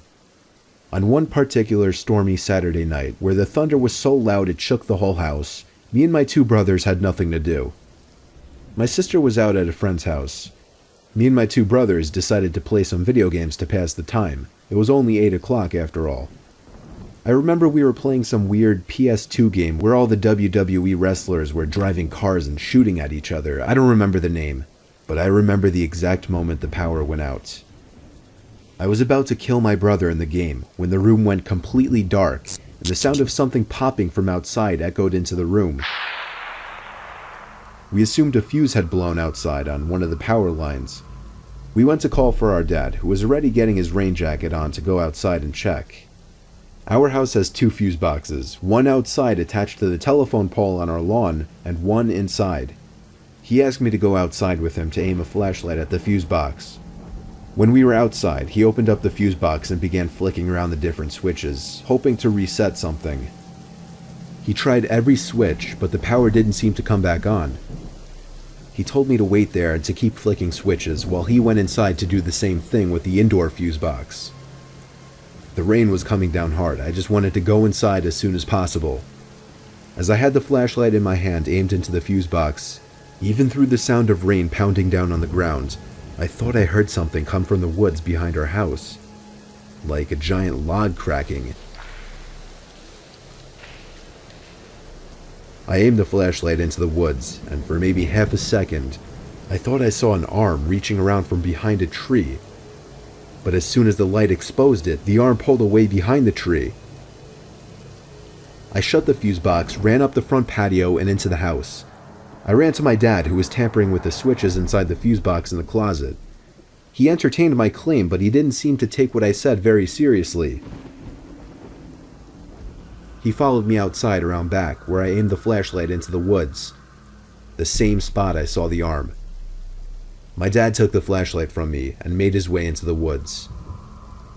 I stayed by the back patio in total darkness. Pretty soon my dad went so deep into the woods that I couldn't see the flashlight anymore. Growing nervous, I inched my way closer to the woods, repeatedly calling out for my dad, until I found myself walking into the woods. It was hard to even hear myself think over the sound of rain pouring down on the leaves above, but I did suddenly hear footsteps not too far away. Once again, I called out for my dad, and I heard him answer. This made me panic. Why, you may be wondering? Because my dad's voice came from a completely different direction than the footsteps. I ran in the direction of my dad's voice and eventually found him walking back to the house. Out of breath, I barely managed to tell him about the footsteps over in the other direction. He told me to go back inside and he'll continue to look around, and so I went inside and locked the door. Me, my brothers, and my mom all waited by the back door, expecting to see him come out of the woods any second. Eventually, we heard someone at the front door trying to open the locked door. I went over, expecting it to be my dad, but my mom stopped me and looked through the peephole. Then she screamed. She ushered me away from the door and told all of us to go upstairs, and at that same moment, my dad came back into the house through the back door. I didn't see the rest of what happened, but I heard my dad yelling at someone outside. When he came back in, he told all of us he saw someone running into the woods. I knew he was taking this seriously now. We thought it would end there, but the next morning, we found that the basement window had been smashed, and there were muddy footprints all over the basement carpet. A large wad of cash that was sitting on the basement bar was stolen, along with a few antique decorations that held some value. The scary part was that the muddy footsteps went up the stairs, but stopped there. Our basement door had a very heavy-duty lock, which may be the only thing that stopped this man from exploring the rest of our house, possibly even our bedrooms.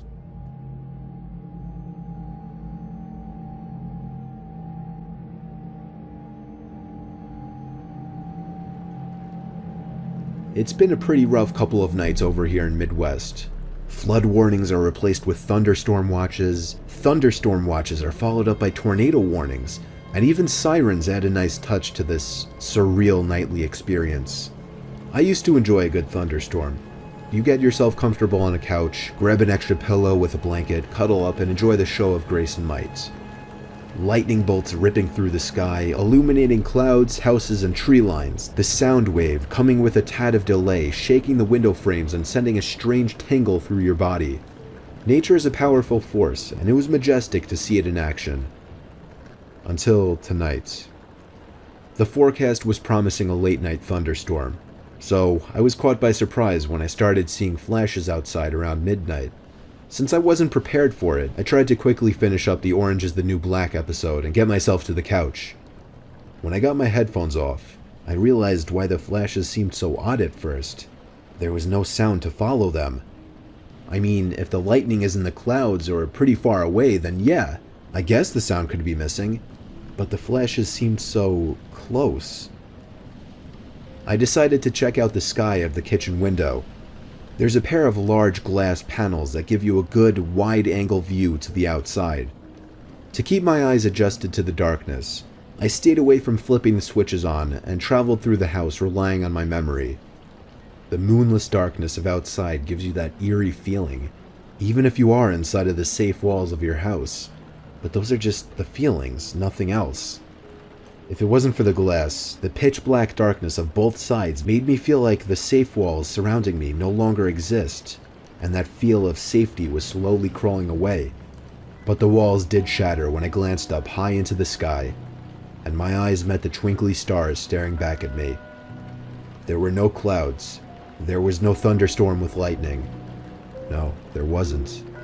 But the next flash, right from the other side of the window pane, did reveal that there was someone 5 feet away from me, and nothing but a thin glass sheet was separating us apart.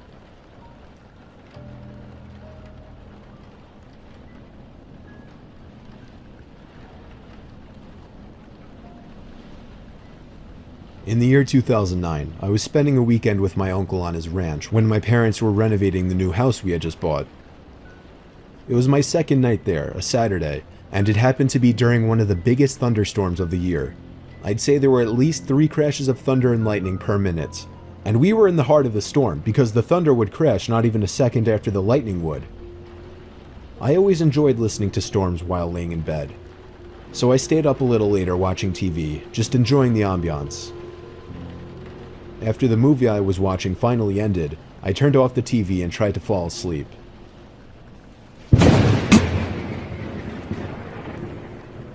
As I heard the lightning strike from outside, I could have sworn I heard some kind of metallic thud coming from outside at the same time. I didn't pay it too much mind. 20 seconds later, I could have sworn I heard it again. A very distinct metallic thud coming from outside to match the timing of the lightning.